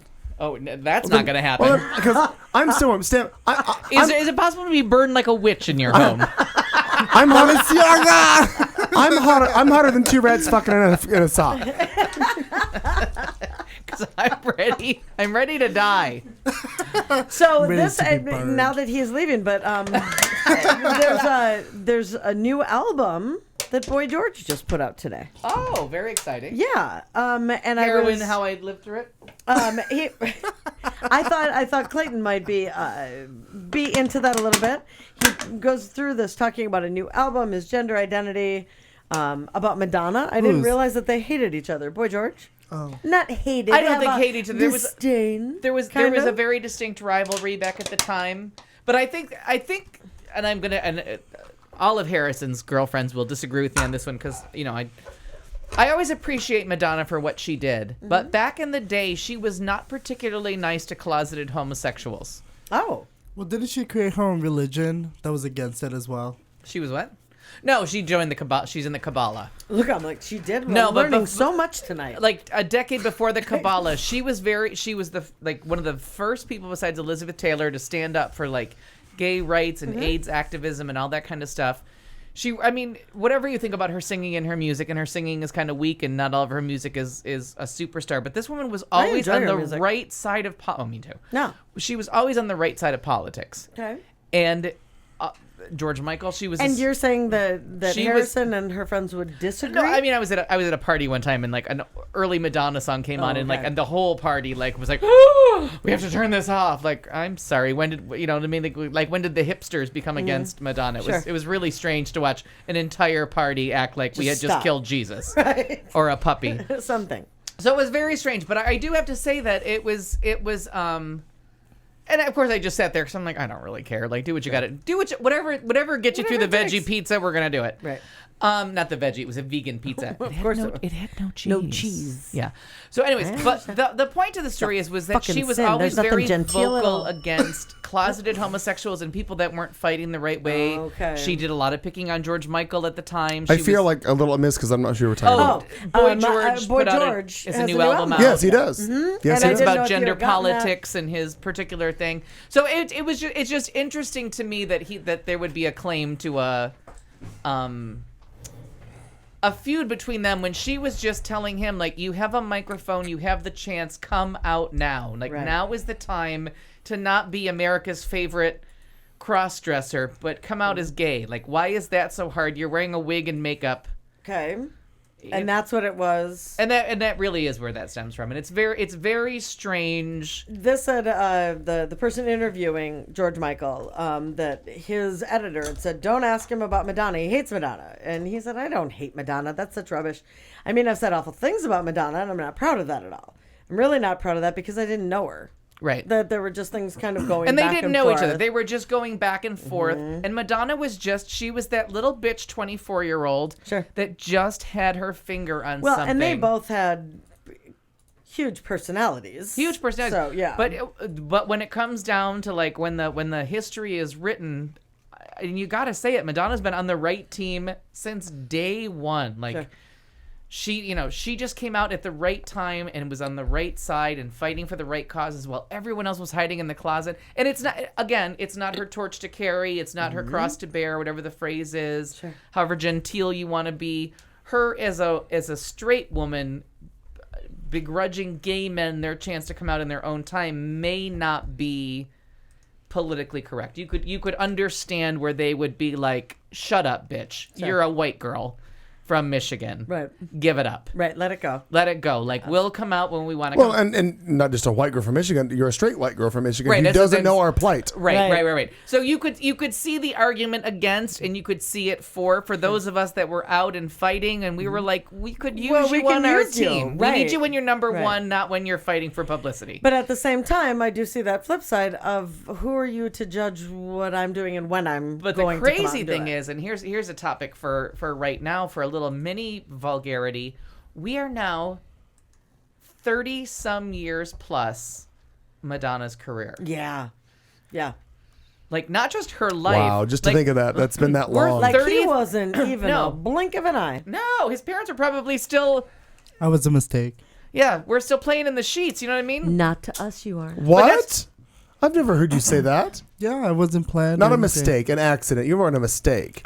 You might have said an accident. I think it's a better way to put it. Yeah, I think An accident. You're not a mistake. Well, an unplanned. A delightful mistake. I A would say delightful that accident. the reason I say it's a mistake is because it was never supposed to happen. Wait, period. were you conceived during a Madonna concert? Is that how this is tying in? I'm not sure. No, but I just point that out, that the thing that we have now in hindsight is the fact to say, like, if you Yeah, were, 'cause she was like 83, 82, 83. yeah, so if you were being brave Yeah. in 82, the difference, and straight people were not on our side in 82. Like, Well, no, what was there was the- Elizabeth Taylor. All we had was Elizabeth Taylor. Right. Well, and the what the movie follows, I have it on my DVR. I'm excited to watch it again. And the band played on. Was that at the beginning of the 80s? I always forget. Oh, was yeah. that? But that was through the mid 80, 81, There yeah. was- Okay, Was that's it what that I long? couldn't I thought it was the remember. mid 80s. No, Well, no, that's the when mid the 80s big is when thing kicks everybody in. else jumped in. Yeah. Like, Got it. Because I just wasn't sure if it I started remember late being at a 70s. house party, trashed out of my mind, enjoying an evening with a gentleman that was at a party that I was at, and it was March or April of 85, and the People magazine said Rock Hudson Yeah. is gay. Right. And it was one of those things, like the time that I fell down the stairs, trashed, and landed face down in the thing that said David Niven dies of ALS. Okay. Lou Gehrig syndrome. Gehrig's. And I'm like, oh. And that's the last thing I remember before I passed out face down after what should have been a deadly, paralyzing incident was that David Niven's dead. Wow. But Could someone help me out? But I'm just saying, like, there's that thing where, like, when someone was, even if it was against what everyone wanted to do, like, when someone's on your team in the beginning, you gotta throw the kudos back. Like, we're 30-some years into all these people's careers. Yeah. What did you find, Clayton? I was a little more correct on this. It was 87. That what? Well, the movie. And the band played on. Yeah. Oh, the movie. The And story's about way earlier. Well, it was published. Well, okay, the story was earlier, but it said it was published in 87. Right. But it's about an era earlier. Right. Oh, I was Okay, yeah. I was understanding it. I thought you meant it was. I'm like, I didn't think it was that early in the 80s. I was trying no. to figure out if it was the end of the 70s. The storyline. As far as that, but no. The Got storyline. it. the- Got it. first, No, that the makes first sense. article in, and you can Google this too. The first article in the New York Times about the gay plague is either July 4th of 80 or July 4th of 81. But it's the July 4th holiday is the signature kind the of signature event. They asked a question of 86. No. No? No, that's when. No, that's after. That's 86 Reagan is and- after. Right, that's way too long. My bad. I knee jerked that one. So bad. Yeah. Okay. Stand by. Stand by. I already lived out here. They were asking questions about straight allies, and they talked about Macklemore, and asked they stated that he got a lot of heat after his Grammy performance of "Same Love." And that a lot of queers were like, who are you, straight man, to be speaking for us and profiting off of all this alleged gay? And we do not. We as a show do anthem. not agree with that statement in any way, shape, or form. No, not at all. We'll call anybody a cunt, but I won't stand behind that. I agree with you. Now, this was something, Clayton, that you will know far more than I will. Why would I know? It's a song by, help me. Who am I talking about right now? Well, you're talking about Boy George, talking about- George I Michael. talking about I could not Macklemore. at all. Because Macklemore was stuck in my head. Boy George. July 3rd, 81. 81. Yeah, I knew it was the July. See, July. July It's, 3rd. 81. All this information right here. July And 4th, 81. is July 3rd or 4th for Nelly's birthday? July 3rd. Third. Okay. He'll never admit it. I know you won't. Yeah, he always says the fourth. Right. That's a Harrison ploy. It's to make sure that everyone knows his birthday because it's the same as a holiday. Same as a holiday, right. Yeah. Got it. And Boy George says, and then I thought, actually, I've always thought it's much easier for a straight person to play a gay role. He says, when I put out Same Thing in Reverse. Are you familiar with that? Oh yeah. Yep. Same You're thing. familiar with that. It's not that old. It's not an older song. It's probably in the It's last I don't know that one. 14 It says, years. I was told categorically that this will never get played in America. You will never get the song played. But you know what? I'm glad that he's doing it. I'm glad that he's making a pop record with that sentiment. I'm not grateful. I'm just glad. So I thought that was interesting because I'd never heard of the same thing in 95. reverse. 1995. I've never heard. Okay. So this- I've never heard of this. This brings us back to our original question, and we'll do this real quick. Yeah. And this will be fun for you because it's a different. It's going to creep up on you soon. What's the story that you hear about, like the one that we just talked about with Madonna, where like Madonna's career is suddenly and mystically 32 years old, and you're like, what the fuck just happened? You know what I mean? And Cher's not dead yet. And put on a hell of Right, a because show. in the 70s when we were all growing up, that would have been somebody from World War II having a career. Like that's right. what we're talking now. That's the generation gap. What's the story that you hear now that when someone tells you the actual year, you're like, oh Christ, Jesus, it can't be that long ago. Any John Hughes film. Okay. Truly, like, because I look at it and I can still picture sitting there watching 16 Candles or The Breakfast Pretty in Club Pink or Pretty in Breakfast Pink. Club. Oh, And Breakfast then- Club, 30 years 30 ago. years. I just heard it on the radio the other day. I'm like, holy shit. Wait, you can't steal hers. So Oh, what's no. But I that's- just you mentioned it. My friend Darren put that on my Facebook page. That She's was like, do you remember that? Because he incredible. always makes jokes about being so much younger, and it cracks me up. But anything like that, where I look up, and now that all these actors are dying, I know it sounds so silly. I talked about that before, where I look up and I'm it's like, not silly. It's the truth. what? You know, like they were so young. No, they're not. How old are they? You know, and you realize when Judd Nelson, Not to be confused with Judd Hirsch, totally different actor. Correct. But right. Taxi versus Breakfast Club, from the hip, something no one should ever know. Ever. But when you look at Judd Nelson is like 50. Isn't that crazy to think of that? Years old. It doesn't. Something? It doesn't. If it starts with 50, you're still shocked because he's a high school student. He's 17. He should be 30 17 years ago. Right. He could possibly, because of his academic career, be 18. No. Right. Right. And that's what I mean. And Molly Ringwald. Right, Molly Ringwald, Ali Sheedy. Ali Sheedy looks like she was hit by a big I haven't truck. seen Ali Sheedy But in it's years. one of those things where I go, whoa, holy shit. Yeah. Where did you send that quiz to? To... We have a new quiz? Yeah, we have a new quiz.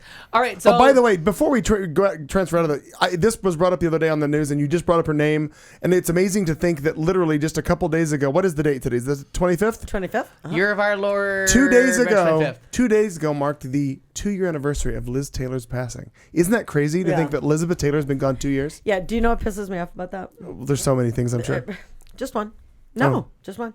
She was 15 minutes late to her own funeral and had that plotted, and I thought, you know what, you cunt? That's my plan. That's Marnie's thing. All right, so what's what's the story that hits you that you're like, no way is that long ago? He's going to make sure. Will it be because of a bird? Well, No, not this time. Yeah, Okay. she's already Hopefully used not. the bird no, story once. You can only use that once. Let that one nest that one, would you? Absolutely. Genteel. There's a couple of things. There's a couple of things when I look back and I think of the Challenger explosion, and I remember where I was, and I was being in the junior senior year of high school, and that's a big one. I'm like, God damn, it's been that long ago. You would have been a junior. No, say the year. Say how many years, because that's what makes it shocking. 86, right? So 86. We're at over 20 years later. January 26. I was a junior in high school. I'll go with that. And I was a junior in high school in the Challenger explosion. So and the joke, go throttle up.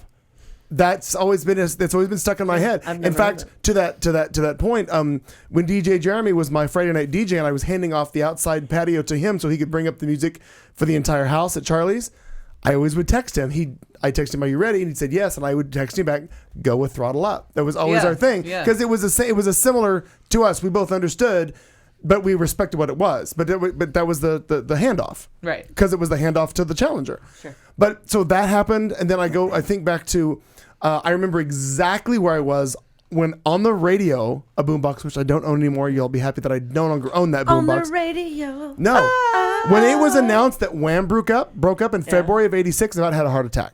Oh, your story takes place on the radio. Sure. Yes, I was were raking you leaves. in the radio? No, not at the time. Okay. I was raking leaves in the backyard of the house we lived in, and I remember I had a boombox either on the patio or in a window. I've forgotten which one because it was a nice fall or a winter day. It was a warmer day. And I remember it came on, and they announced that Wham had broke up, and I was like, "What? How's my life going to go on? I don't understand." I don't know what to do. Right. Little did I know there was a solo career burgeoning. It was like 3 months ago when Captain and Chanel broke up. I felt the same way. We haven't heard the last of that, though. I don't think that's done. So now for you, what's Backstreet Boys breaking up. But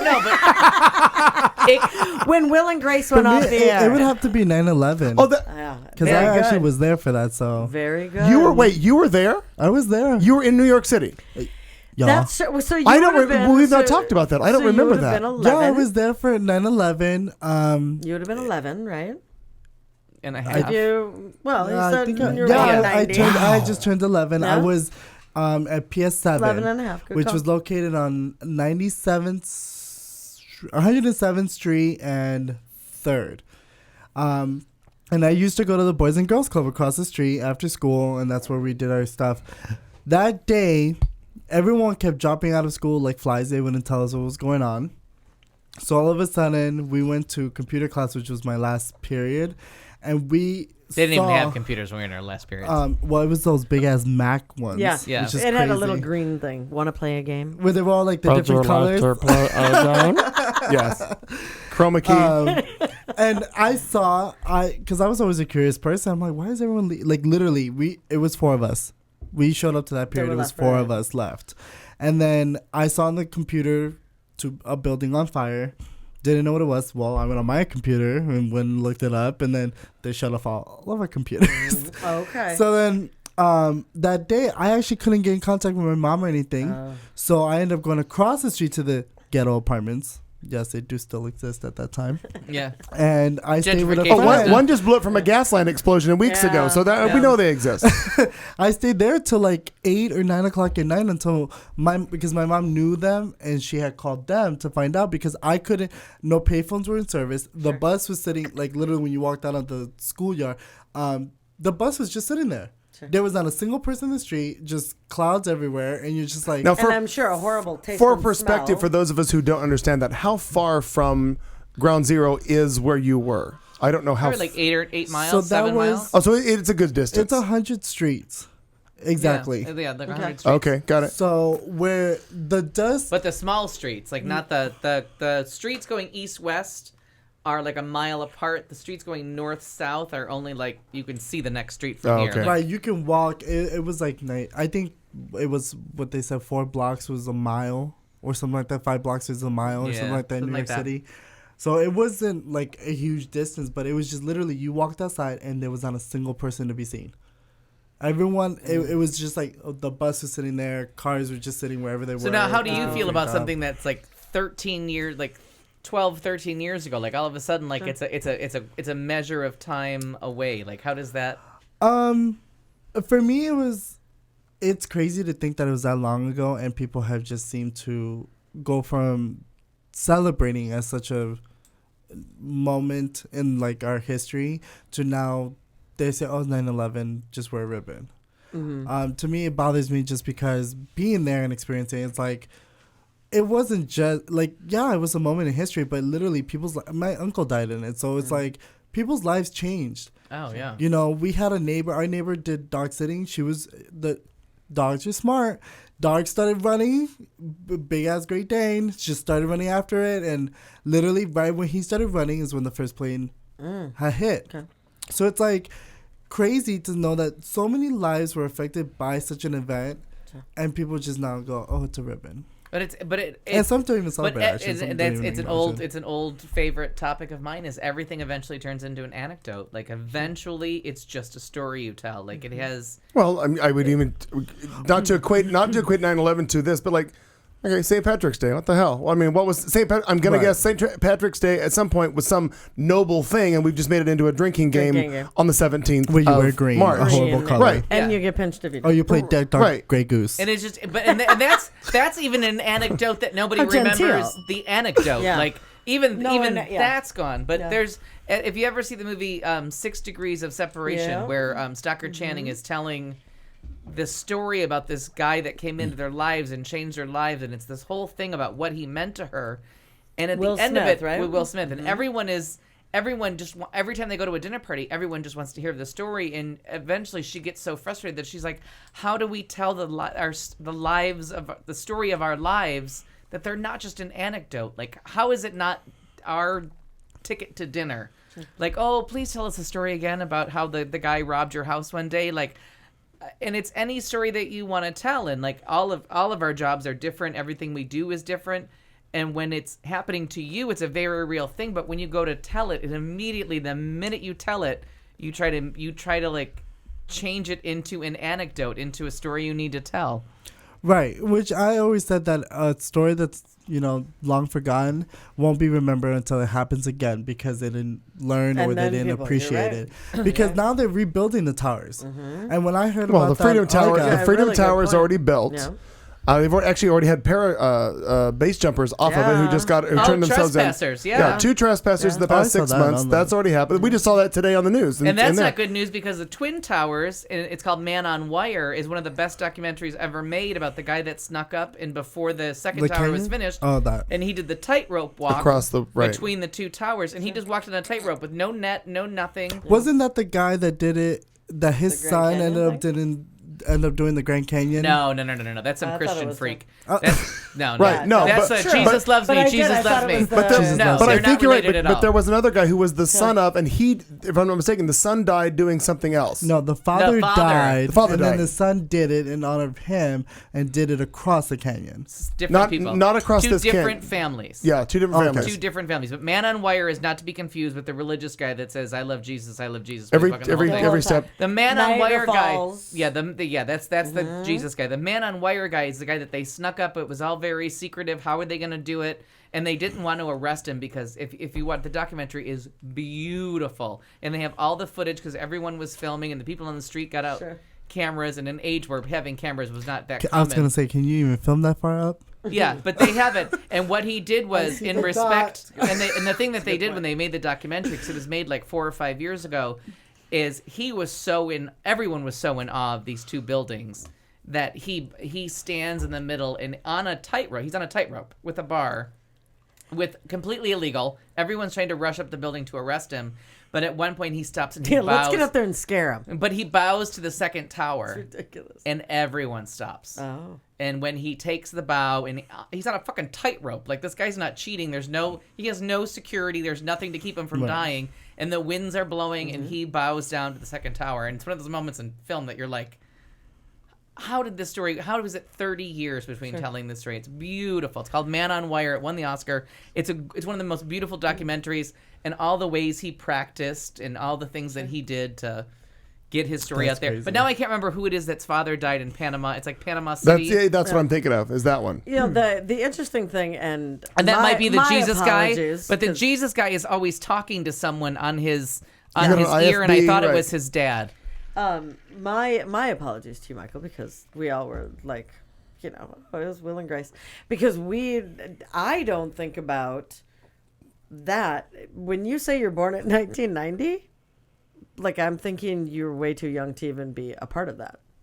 The 9/11. Well, it's crazy because in my brain, makes fun of me because I listen. Like, I just did a mix to Les Bouches, Eurythmics, and Corona, and all those artists. And it's like, he goes, even Desiree makes a comment, he wasn't even old enough. And it's like, I appreciate all that because I can still sit there and remember sitting on my bed at 7 years old, listening to that music because that's what my mom listened to. I love it. Oh, yeah, there was some disco pouring out of his room the other day, and I was like, oh, okay. And Les Bouches died in a very sad plane crash right before her first solo album. Totally. They were brothers. Right. Were they in Malaysia? But she died right before 9/11. She died like a week before, and that was the big plane crash of the moment until 9/11 was the MTV Awards were all about this mysterious plane crash with which Aaliyah. Is another event that everyone's like, oh, they did the whole memorial, and then 9/11 happened, and everyone's like, oh, well, just kind of went away. Yeah. Yeah, it did. It did well, go away. And that was something stupid. It was the weight of the crap. But she was stubborn. I can't think of what Les Bouches' name was, but her solo. This is terrible. It's a terrible joke. But her solo album was called Ready to Fly, and I call it Not Quite. I can't think of what her name is, but it's a brother and sister act, and they were gorgeous. And they had wonderful hits. Oh, sure. Okay. Melanie Thornton. Erin teaches 6th grade, as we've pointed out. And so it wasn't until this year that none of her kids were alive. Her students were alive, yeah. Oh, wow. So it was, we kind of sat there. It's literally history. Yeah. For them. We sat there and, a year ago when we talked about it, we, just kind of, are you kidding? Like, how could there be, it doesn't seem like there could be a world. But it doesn't seem like there could be a world where no one would know about that. Jason works the door at BS West, and the people getting in, not BS West, he works the door at Charlie's. And the people getting into Charlie's were born in 93. Yeah. Yeah. Dun, dun, dun. Dun, dun, dun, dun. Wait, just go ahead and play the crickets. That's my God. Terrifying. Yeah. Yeah. When we went for Jason's birthday on Saturday, we went bowling. And we walked up, and at the bowling alley, they have the thing up there that says, you can You need to be born before this date. Right. Yeah. There is nothing that makes you feel worse than that sign. That's exactly what Erin said. She goes, yep, officially old. Yeah, that makes you want to go home and drop dead. Yeah. That's true. It was crazy. But it is, in fairness to you, I honestly don't remember ever hearing you ever say you were in New York City. I knew you lived there. But I've never heard you say you were there during 9/11. I've never heard you talk about 9/11. None of that. So you're the first person that's come into this show that has that connection, real world experience to that. Because this one, who's been to New York 100,000 times, didn't have that experience. Oh, and I can't imagine. Thank Jesus. It was not pleasant. I mean, I just remember my mom picked me up. I went home. the next day. And at that point, when she picked you up, did you even have any idea of, or did you see anything? Well, I saw it in computer class what happened. And so then What happened? So I was just sitting there going, okay. But like the extent of it, no. It wasn't until the next day when I woke up and then I walked, because they discontinued school for the whole, I think it was like 2 weeks. Indefinitely. We could not go back to school. So then when I woke up the next day, I had gone downstairs and I can remember seeing my mom sitting there with my sister in her hands and she's just crying and watching the news. And I didn't know about my uncle and all that until later days. My mom wouldn't tell me. At the same time, my other aunt passed away. So it was like she kept a lot of things from me. And then once I started seeing it, she kind of poured it in a little bit to me. She's like, this is what happened. This is what happened. To me, it's just like, well, we took trips to downtown. So it's like, well, thank God we weren't downtown because...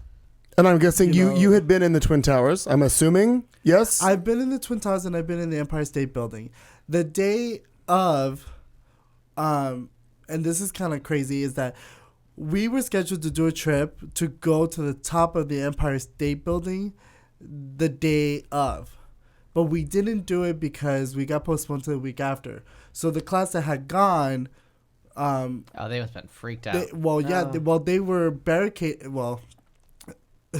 They were barricaded and then they got escorted downstairs as soon as the whole incident happened and the whole building got evacuated because they thought they were going to get hit. Yeah, they thought they were next. Sure. So we were postponed to go the week after because I was in the older classes. Can you imagine if can you imagine being on top of the Empire State Building, standing there on a school trip at 10, 11, like you were, and seeing it? With a clear view. Clear view. Mm-hmm. Yeah. I can't. Wow, that's insane. It was pretty crazy. It was definitely one of the biggest moments that I ever had in New York. And now it'll start and it'll happen to you. I mean, we all brought up like music stories and stuff like that, but it'll occur to you at some point that like, okay, that's a human's lifetime. Like now we're talking like 30 years. Yeah. Like it doesn't seem possible. And did you bring up yours? Did you talk about what brought you to that? The bombing in New York. It could be anything. Actually, the one that like just threw me under the bus was the Rodney King thing. Yeah. Like I was Call reading something 91. about Rodney King, and I'm like, wow, yeah. oh, that was like 5-10 years ago, and then I was like 91. Like I really 23 years ago. Wow. And that just did not. I mean, honestly, it had no relationship with reality. Sure. Because I'm like, it can't be 23 years ago. Like it was just. Yeah, it's hard to compute that. Like I had my own apartment. I was watching my own TV. I was a complete so far removed from childhood that like 23 years ago can't be. Well, I remember there's nothing from childhood there too. Like that's the weird thing that's gonna occur to you in like 15 years when you're like, hold on a minute. Yeah. I remember when I first moved into this house. It's crazy that between now, like I'm turning 24. And I'm meeting people who have turned 21 and 22, and I'm gonna say I'm thankful and grateful because when I talk to them, it's like years apart, and it's crazy to me because I will say that in the past 4 years, from when I started college to now, actually when I graduated to now, so much has changed. Technology. In terms of music and the whole world all has kinds changed in of the changed last 10 so years. much in 4 years. Then when I talk to them, they're all talking about this stuff, and I'm all sitting there going, I don't know what you're talking about, and I'm in your age range. Like it's. So Michael, will that's you do me a crazy. huge favor when you're talking to me about something and I go like this? Huh? Will you just give me a little bit of I'll Google for you. little credit and help me? Yeah. Just like go to my computer and be like, honey, let me explain. Do you need me to type it in for you? No, Are you okay? Because I get it. Where you look up and you're like, there isn't that much. There is that much. There of a is. difference. It's the God's honest truth though. You just start thinking like, how did the whole world go by? Yeah. It happened. It's 10 minutes in front of well, actually, we're about 15 minutes away from the end of hour 3, and we are going to start our final segment, which is, well, as you know, it's called Thoughtful Vulgarity. And now, Thoughtful Vulgarity, where we, in the studio, try to make ourselves slightly less shallow, which is not hard to do. We will ask one question of the panel and have them try to answer it while fucked up drunk. Because you know at home how well it goes when an important question comes up 90 minutes after alcohol has been served. Politics, religion, why not? You're fucked up. What could possibly go wrong? Who could you offend? You've been warned. Good luck. Well, we have something to add to the link, and I'm doing it right now. It took me a minute, and I'm sorry to say. Here's the link, and we're going to play a game called How Transphobic Are You? Do I have to take a test? Yes. I'll have to go to the link. Follow the link. Everybody follow the link. Okay. And we'll find out who we're... Transphobic. Want to give us a definition of that? It's about this whole thing, and I think we're going to go back to the interview on Piers Morgan, where he thought he was a great transsexual advocate, and he was trying to do the right thing, and it turns out he said something wrong, and the man got crucified. Yes. Yeah. And then there was, who is she? The little one for Katie Couric, who had interviewed two folks that she should not have been asking about their genitalia. Oh, right. Yeah. Remember? She did Laverne Cox and the other one. Yeah. Right. And it was like, maybe, So I don't know. I'm hoping that Marnie has reviewed this. So we're going to just I guess you just go down and answer the questions as you go. Scroll down. Yep, you just scroll down and click on we'll see the how it answer. goes. And I'm going to say... So the first question is, a person is transgendered if he or she has a sex reassignment surgery, or B, he or she says I'm trans. Our next question is, which restroom... Now, I have a question about this one. Which restroom is a trans man? Does that mean trans to man or trans from man? I don't think that matters. Well, yeah, it does. I would say I disagree. I think if someone is a trans man... But doesn't mean they're from female to male? I think it's female to men. a man. Okay, so it's a man. Right, so and a trans female, obviously. Okay. Transitioning. I'm sure I'm going to get this wrong. Trans Chelsea woman, trans Manning is... And that I don't know, because I don't... That's what I didn't I like don't even know with who the hell list, this 'cause I was is. like, I don't know who that is. He's a soldier. Yeah. That's convicted yes. Oh, I was do remember that. He was born Bradley Edward Manning. Yes. Thank I you. remember that now. I could not place that name as I was going through there, and I thought, well, I'm going to see if anybody else. Is it appropriate for a reporter to ask a trans woman about her genitals during an interview? I have to change my answer. Is it appropriate for a reporter, Katie Couric, to ask a trans model woman about her genitals during an interview about being a fashion model? I have to change my answer about that one. That's funny because that one's isn't that based off of Katie Couric's interview? Well, no, they also just did it with oh my gosh, I can't think of her name. Carmen Carrera. They did the same thing to her. They asked her about if she was post-op, and she avoided the question, and she's went on to something else. But they asked her on national television, "So are you post-op?" And she go, "Well, anyway, on the other news, I'm a woman, so if that's any other your business." Sure. And I was all, "Okay." Miss Ebony's sister, Miss Millie, always called that if you're pre-op, you're still swinging. That's what Millie calls it. That's funny. But I always want to point this out, and I know there's probably not many straight people listening. If anybody. But right. But I can say this for myself, so I won't use the royal we. I'll use an I. I don't understand this. As a gay man, I do not understand this world. This is not part of my world. It's not part of my understanding. It's not part of my inner circle. So I don't know what the right answers are, and I would probably be just as offensive as anyone else. That's why I don't want their letter associated with mine, because I'm like, I'm probably offensive to you. Like, if we're going to be LGBTQRS, like, fits in. And they will say that as far as folks that are transitioning, they will say, we're not sure where we fit as far as the LGBT QRS UV. Yeah, and that's what I always say is, like, I don't really want my initial with their initial, because I barely get lesbians. How am I supposed to understand, like, really complex questions? Like, I just want a dick up my ass. You know what I mean? Like the female or female mini challenge. I don't remember the mini challenge on Drag Race. So it's that where was my. They took the. It's where they did the men. They took the sportsmen and they turned them into women, to drag queens. Oh yeah. Okay. Because as soon as a drag queen has real boobs, I think we're in a different category, and I think You're everybody a should be in US it. of A girl. Everybody, Same everybody thing has for to be in a different room. Same thing for a male impersonator. If you have had surgery, And had you're your not breast removed? impersonating anyone anymore. Yeah, Yeah. and it's not breast cancer. You're not impersonating anyone anymore. Yeah, it's really weird. That's, So and again, I'm not saying I'm The right. phrase hot tranny mess. I like that. I'm not saying that that's correct on my part. I'm just saying I don't understand if you've altered. Can I just Are we interject a talking about story? Phoenix or just all of the U.S.? general. Yeah. I'm going to interject a story here. In this quiz, there is a question called the phrase "hot tranny mess" is cool to say. It's terrible, or I say it all the time. Phaedra had a rental car one time when she was visiting from San Diego before she moved back, and she was here. And my mom came by, and I hadn't driven one of the new Mustangs, which was the rental car. So we took it out, and we were running it up Central,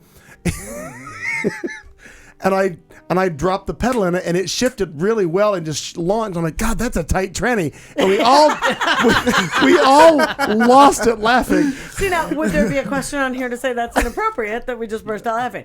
I think sometimes things go too far where you can't laugh at certain things or you can't, and forgive me because I'm certain that what will be heard is that I'm being not politically correct. Listen to the fucking show. I'm never politically correct. No. I mean, for real, except for the whole Yeah. other thing. The R word. But You're very genteel when it comes to that. I am that. You are that. I don't know. So I just... Well, the reason I asked I said earlier let some of it go. is if we're talking about Phoenix or not is because I think this is a huge Phoenix issue. Okay. Where transgender and drag queens are always being misunderstood because you go to Texas, there's a clear understanding between a drag queen and a transgender person. Here, it's like, oh, you're a drag queen. Oh, you're trying to be transgender.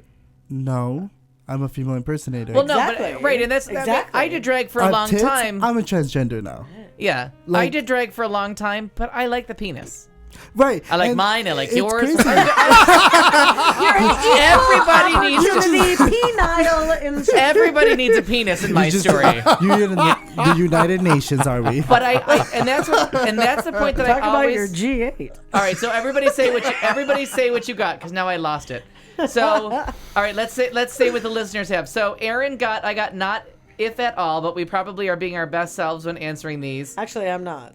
Harrison got I'm not very if at all, but I'll admit I lied on one question. And I have to say, world went by because we were drunk the whole time. I'm reading other things too.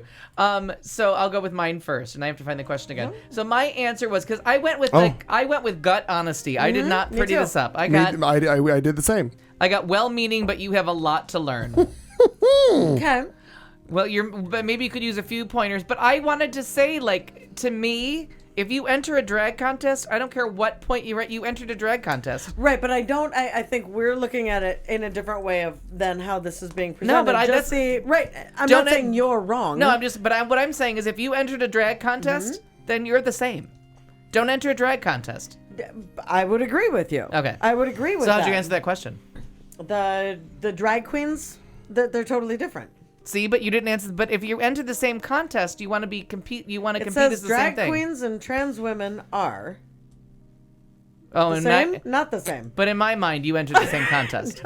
In my No, mind, I there said was no, a part not B. the same. See, in not the same. in my mind, the reason I would ever equate them is because they were in the same contest Swear to competing God, I for was Miss. looking at it like, did it say something about a fucking My, contest? 'Cause my I got very result my confused. result came back as not very if at all. Same as mine. How'd you do? I have no idea because I picked all the opposite answers and I got transphobic. Oh. Interesting. How in the hell would you get All right, that? Well, yeah, a and there were drag a queen that gets couple- transphobic. Imagine But that. there are a couple on here that, like, I don't watch RuPaul's I don't know, thing, so and- I don't know. Is and that maybe- offensive? Is it this? Is that? I don't have any idea. All right, so let's start from the top. I put awkward. We're a couple minutes behind. So a person is You have 3 transgendered minutes. if. What was your answer? I'm sorry. Say Go it to the again? top. A person is transgendered if. Yeah, I said if he or she had sex reassignment surgery. And I said if he or she says that they're trans. That's what I said too. If you say you're trans, then I'll give you Yeah, that. because I you don't buy that. Because and again, where I'm coming from is just that so many folks, Chaz Bona. Female to male doesn't work as well. They can't build a penis. Still haven't figured that And out. also, financials. I mean, There's- some people are just naturally feel that way, and if they don't have the financials there because they were, raised in southern United States, I mean, they can't afford to pay for the surgery. And the idea of trans, from everything I've understood, limited, is about how someone really feels. Like they identify with their if it's a female to male. And I went female to they male are because male. they all admit that the female to male surgery is not good yet. No. And I'm You don't not get even, you don't get a take- penis out of it. But even take How surgery. can they recreate such lovely things? Even Until you squeeze the balls, it inflates the been there, penis. done that. Give it up for Lent. But even if you take all of that out of it, it's about how they relate. All right, Sally, Jesse, settle down. I'm just being that's my understanding. You have 7-year-olds that are looking at. Oh, right. That's what I'm talking about. They're considered trans. Okay, so that's different. Which restroom should a trans man be able to use? I put men's. I put men's. Mm-hmm. Everybody, men's. Chelsea Manning is I've never met her, but I'm gonna say a trans woman. That's what I said. Is it appropriate for a reporter to ask a trans woman about her genitals during an interview about being a fashion model? I said only if she brings it up. Mm-hmm. I put yes because I'm curious. Like I'm the viewer in this one. Like yes, if you came on as a trans person, Sit down, Katie Couric. What does it matter? Yeah. Because I have questions. If you came on the show as a trans person, we're gonna ask a question. It's not off limits. I went all reporter on you. The female or she-male mini challenge on RuPaul's Drag Race. Which was where they took men and made them up as drag queens. Okay. That was one of the challenges. They had to make them pull off the illusion. Okay. Is what they had to do. So I put awkward, but drag queens get a pass. I thought it was funny because it was there thought it was hilarious. there was no hilarious. And because I hadn't ever seen it, I put awkward, but drag queens Okay, get a but it pass. was hilarious. Yeah. It was hilarious because literally they were straight guys. There was no lie about that. There was no pulling it off. It was they literally in the first time trying to walk in heels in a dress, pulling off that. It was camp. It was funny. The phrase "hot trendy messes," and anybody lies on this one, and I'll stab you in the neck. It's cool to say among friends. I say it all the time. I said cool I to said say all the among time. friends. I say it all the time. All right, if any of you And lied I on know that I one, don't say it if all there the was time, one but of you, cool to say among Terrible. friends. I think that's the one that Harrison may have lied on. Your new co-worker, because she's a pigeon. Your new coworker Marty's is trans. doorway. Is it okay to ask about his surgery? Now I put yes. I want to learn as much as I can because I I want to said know. no. I said it's okay if he brings it I up. said if he brings it up. All right, that's where I lost points because I mean, seriously, are they going to walk through the door and be like, "Tell me about your dingo"? How Like, many what's questions happening? have you Ew. answered about being gay? God. 1,006. When did you know you were gay? When did you first sleep with a man? Sure. I'm sorry, people ask that question all the time. I'm not getting a free pass on this one. Right. If you come to me and say you used to be a man, we're gonna have a question and answer period that's gonna exhaust War But and see, Peace. that's also the same thing that it comes up with the fact that that's a little bit more. Going through sex change is more traumatic. It's not though. I've been asked so And many I'm fucking like, questions well, about I being don't know gay. about I'm not that. gonna give you a pass. And you Right, haven't figured but it out that's yet. what I would say is that it's the same thing, but You haven't those figured who it are out yet. not. Like us asking transgender women, so have you? Because we understand. But I didn't learn any new I would- sensitivity. But a I straight would think person- that I would think that. So you were born in the body, according to your penile promotion, that you're very There's a content promotion? with, and so there you a sponsorship identify with this? with how you were born. I'm not trying to be Sally Jesse. I don't have the glasses right now. No, but you've seen the video where I do. What I'm saying is though is I'm just as curious about something that's not like Sure. me as people are that aren't like me that ask questions. Like I'm not gonna I didn't You're learn gonna Barbara Walters this. I is what didn't you're learn gonna do. anything from 30 years of people asking me questions. I'm just as curious. Like I don't know what you're about. I don't think there's anything wrong with being curious. I'm just being very black and white as far as the test. Yeah, And so but- I'm sure that's... No, but I'm being black and white too because you know me. I would be Oh, like, you would, tell me yeah. how you lost that penis. Yeah. Now drag queens. Do they give you a pill? Does it just fall off? Now I just want to say that drag queens and trans women Did you are. try to go to first? And I did this one based on how many First base. contests I've been to with people that have fake boobs.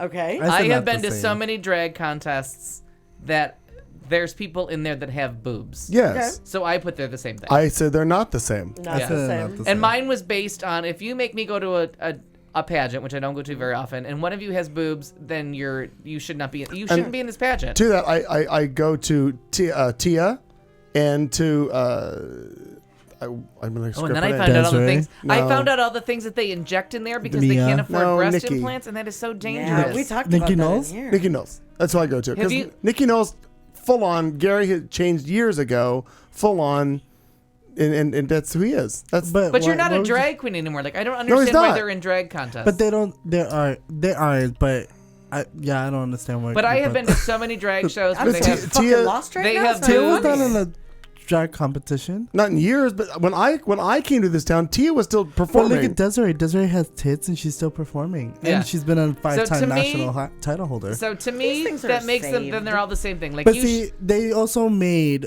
a pageantry system for them and Right. not for them. So and that's what throws me off. That's where I'm like out of the loop because I'm like, if you're gonna compete in some kind of a contest where you're not really a woman but you're kind of a woman, then you're all the same thing to me. to Well, all our affiliates out there, we are running over tonight. All right. and not to switch it to female, Which to I have male, no experience with at all. neither do I, except for showing up the cash. But I've never been to a drag And- king and contest ever. And when I say showing up the cash, there was a contest that was going on, and I had no idea it was going on. And so we walked in, and I was like, "What in the hell is?" Oh, Yeah. and again, where I'm going to come in is the same as what you all are saying, and I'd said it before. If you have no breasts because of breast cancer, right? If you had a full mastectomy or something, I think that's totally different Oh, then yeah. And than going in and having elective surgery because you identify with being a male. Yeah. Right. My thing with this is And so you shouldn't be in that It's not contest. about like elective or non-elective. My thing is like we But don't. theirs is. Yeah, but I think this is a little skewed. We don't have the same thing going on. Like I have worn women's clothes, call myself a girl I got now boys' and clothes then. on right now. I mean, I sing fucking throw like a girl, Yeah, you do. but we're not getting Genteel. Genteel. Genteel. Genteel. But we're not getting rid of the penis. So like that's what I'm saying. Like I'll throw you on the bus if we're on a liberal bus. If everybody's gonna get included, you can join in. But as far as the initials go, to put me in their thing and say that we're fighting the same fight, I don't know your fight. And I don't know their fight, but Yeah. I think just because we've all had to fight, I would stand right, up and exactly. fight. Oh, throw you in with me. If I Absolutely. fought Yeah, enough yeah. people, I'll fight one for you too. But I Absolutely. have no idea what they're going But I through. don't, and I It's would agree. crazy though I would because agree. I agree with both of you, but then the one person that has thrown that shit under the bus, it happened to be on RuPaul's Detox, because Detox, due to her accident and everything, had everything redone. But when you look at her body in drag, she looks like she has boobs. Mm-hmm. But what she has is pectoral implants. Okay.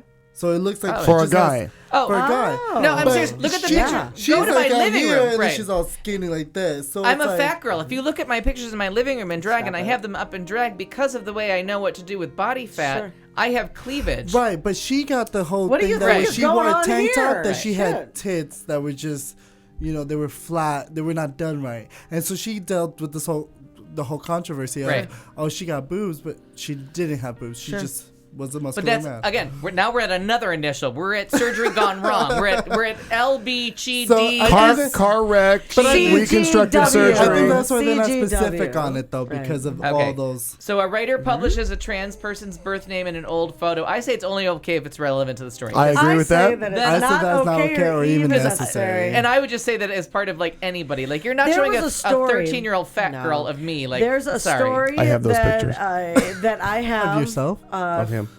There's a Rude. story that I have saved, basically, and it's of someone in Gilbert, I believe, Mesa or Gilbert, who was a male and was a trans female and killed herself because of a reporter who decided that she and her partner something had made a certain golf club or a putter or something that was like revolutionary. And so here goes the reporter to get into the story and make a big deal out of this because it was a big deal.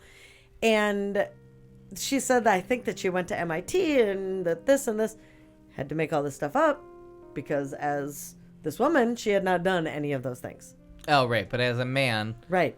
So now again, is that relevant But to the story? No. But think of it with It's any childhood. Like, that doesn't have to be gender specific. If you went back and looked at me and, like, let's say you caught, and I don't mean this lightly, like, let's say you caught me in the 2 weeks I had acne as a child. What if, no, I really did have good skin for my whole life, but what if you caught that 2 weeks? Yes, that would be, if you showed me with, like, I wore braces for 18 months, I had glasses for a little while, I had it'd be acne. a whole lot different to put up a But picture of me as John. But what I'm saying is, what if someone took something that's not relevant to the story and they said, "Look how awkward and ugly you were for this week," and that's what I would think that's what you think about yourself in the wrong sex is. Look how awkward and ugly you were before you became you. And how much I hated me. Right, but when the time when you hated yourself, like there's vanity involved. There's a big part of vanity that's got to be part of this, right? We can't ignore We're not going to pretend this is all like glorious. I mean, they could have portrayed it that it was her that did all those things, even though she was a man. They didn't but need what to I'm put a saying picture is, in. anybody who brings up You an don't have to show unflattering who I was. picture or something that doesn't gel with what you are today is going to be horrible. Right? Okay. Am I right? Well, because the first person I look at is Sasha. Sasha will tell you right now that she has hidden. They have no idea who Sasha is, just so you know. She's hidden every picture of her as a boy. She has made sure that it's off of Facebook. She's taken everything that she has. But somebody's gonna come up with one. Someone calls her by her, government name, and she gets annoyed and everything, and she's waiting to change it so that she can prove people that it's not right. That's her personal choice. Right. So that's what I'm saying. Crazy. So trans female. Yes, she's a But if trans you female. go back and you just show something, it's the same as anyone's childhood or younger picture that's not quite them yet. That you're like, Oh, I'll bring in my 6th grade picture. Right, but I mean, hello, there's people gonna don't take it that way. But there's going to be more trauma involved. But it's that same. There's still vanity. Like, I don't want to eliminate vanity from this. If I'm I going to think go that's from disingenuous. if I'm going from there's no female other to shows on male, this network. I can tell you right. I'm well aware. If I'm going from female to male, I'm so close. Fuck you wanna? So close. I'm trying. Just a cunt hair away. Genteel. Just a hairstyle away. That's right, girl. What, Girl. Not even a hairstyle. I know how trendy. Shit, I've had a hairstyle. Hot forever. trendy mess. I'm honest say that thing. I'm good, genteel motherfucker. But We're trying to be gentle with I you. know, I appreciate it. My psyche. But of course, the vanity will come into it. And I think- I wouldn't be like, I think do that's- me a favor, make me look like Chaz Bono. But I absolutely don't and if believe. you fucking comment Yeah. anything that Say I a already word. do, But I swear to absolutely will. Here's where I'll lose I the whole. enjoyed the Cher we're concert. done. I will lose the whole tranny argument on this one, and I'm willing to concede the whole argument. If you try to tell me that part of that is not vanity, I'm gonna scream bullshit so loud in your face. You're just not No, what that's you what I want to just be said. yet. Okay, I just want to agree. Okay, There's some ugly trannies though. no, No, I mean, So if there you are- walk in there and you're there like, are so as many. long we as saw some I'm last night. There's so many. But I have a question. And there Are goes your those- points. You're back are down to my those- level. But see, I think that's different, and I may be wrong. We have a friend who her dad. Doug Wilkie. Nope. Oh, Her dad Buddy Early. is female and had the sexual reassignment surgery, had everything. So is a trans female. Who's we? You and I? You know this person. So, and I don't think it's a big deal to say, but I'm just not going to. I So think you mentioned anyway, them the other day. and was not an attractive man, not an attractive woman now. But I So don't. she's losing on both ends. But is comfortable in her own skin now. right, which is different. Right, but that was what I'm talking about when I'm answering these I'm just- questions. Whereas, if I have I'm going, please, sculpt But, this and add this and do But something. that's all I want to say is like You're the going part through of all the that? older Shit. picture is partially I wanna be because of hung an like a identity bear. crisis, but there's a big. Yeah. All right, we'll move There on. you We go. all, by we all There have you go. we all have dreams. Cutting Yeah. the sausage off a pork. Next question. I'm drinking, and I think I already made my point. You meet someone who's trans but aren't sure which pronouns to use. I avoid using any pronouns when we talk. That's exactly what I I do. grew up in the 80s gay, so I know how to describe a boyfriend while using no pronouns whatsoever. Right. Like, I've learned that game a long time ago. And I put, I'll just ask. I'll decide based on how the person looks. Yeah, I'll avoid using. But I wish there was another answer to this because I'll avoid using until I'm told or understand. Well, so when we talk, when they talk and tell me what to call them, then I'll play along. Right. That's what, I work with a transsexual who was halfway through the surgery, went by a woman's name, and then we're only phone friends. Like, we just talk on the phone. We are constant phone buddies. Our jobs we're 13 floors apart.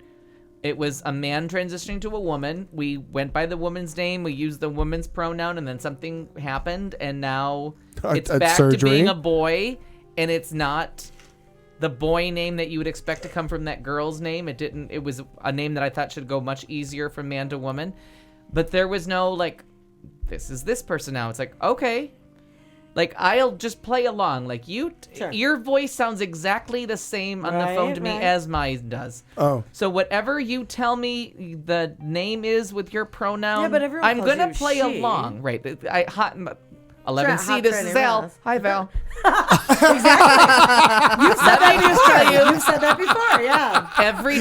Don't worry, I get Barney, so we're fine. I lost Barney or Bernie? Barney. I lost a house sitting job because the woman I was house sitting for's mother said purple dinosaur. she called and talked to some woman, and I'm like, I know your mother. Yeah.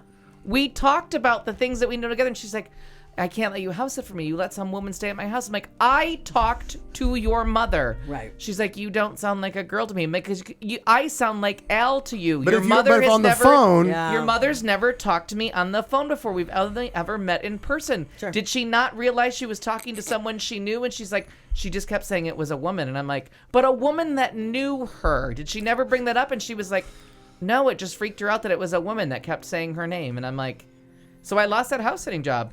But that's the thing. you're better for it. No, of course I am. Yeah. But it's. I agree. So that's completely. the last question. But it is one of those things that in a phone conversation, until someone gives you a name, like I don't play that game at all because I get 11C. This is Al. Hi, Val.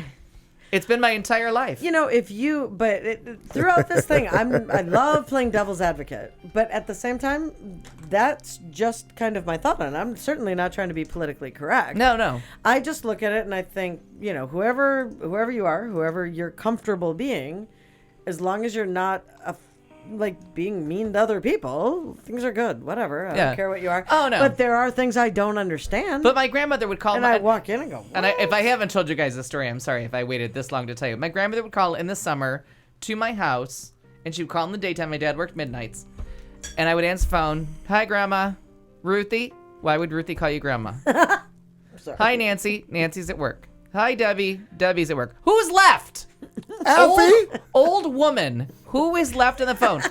Alfred? Yes, the same person that answers the phone every fucking day at this time when you call. That's me. And yes, I'm coming to pick you up in the car in 3 hours. Right. Same fucking person, old woman. Every day. Ruthie? And he wonders why she never left anything in the will. But it's one of those things. She got the name wrong. That you realize with your voice how it sounds. Sure. My own grandmother. Every single fucking day of the summer. And I'm B. Arthur. So but the first one was Ruthie. My mother had a gravelly, low German voice. Sure. Really?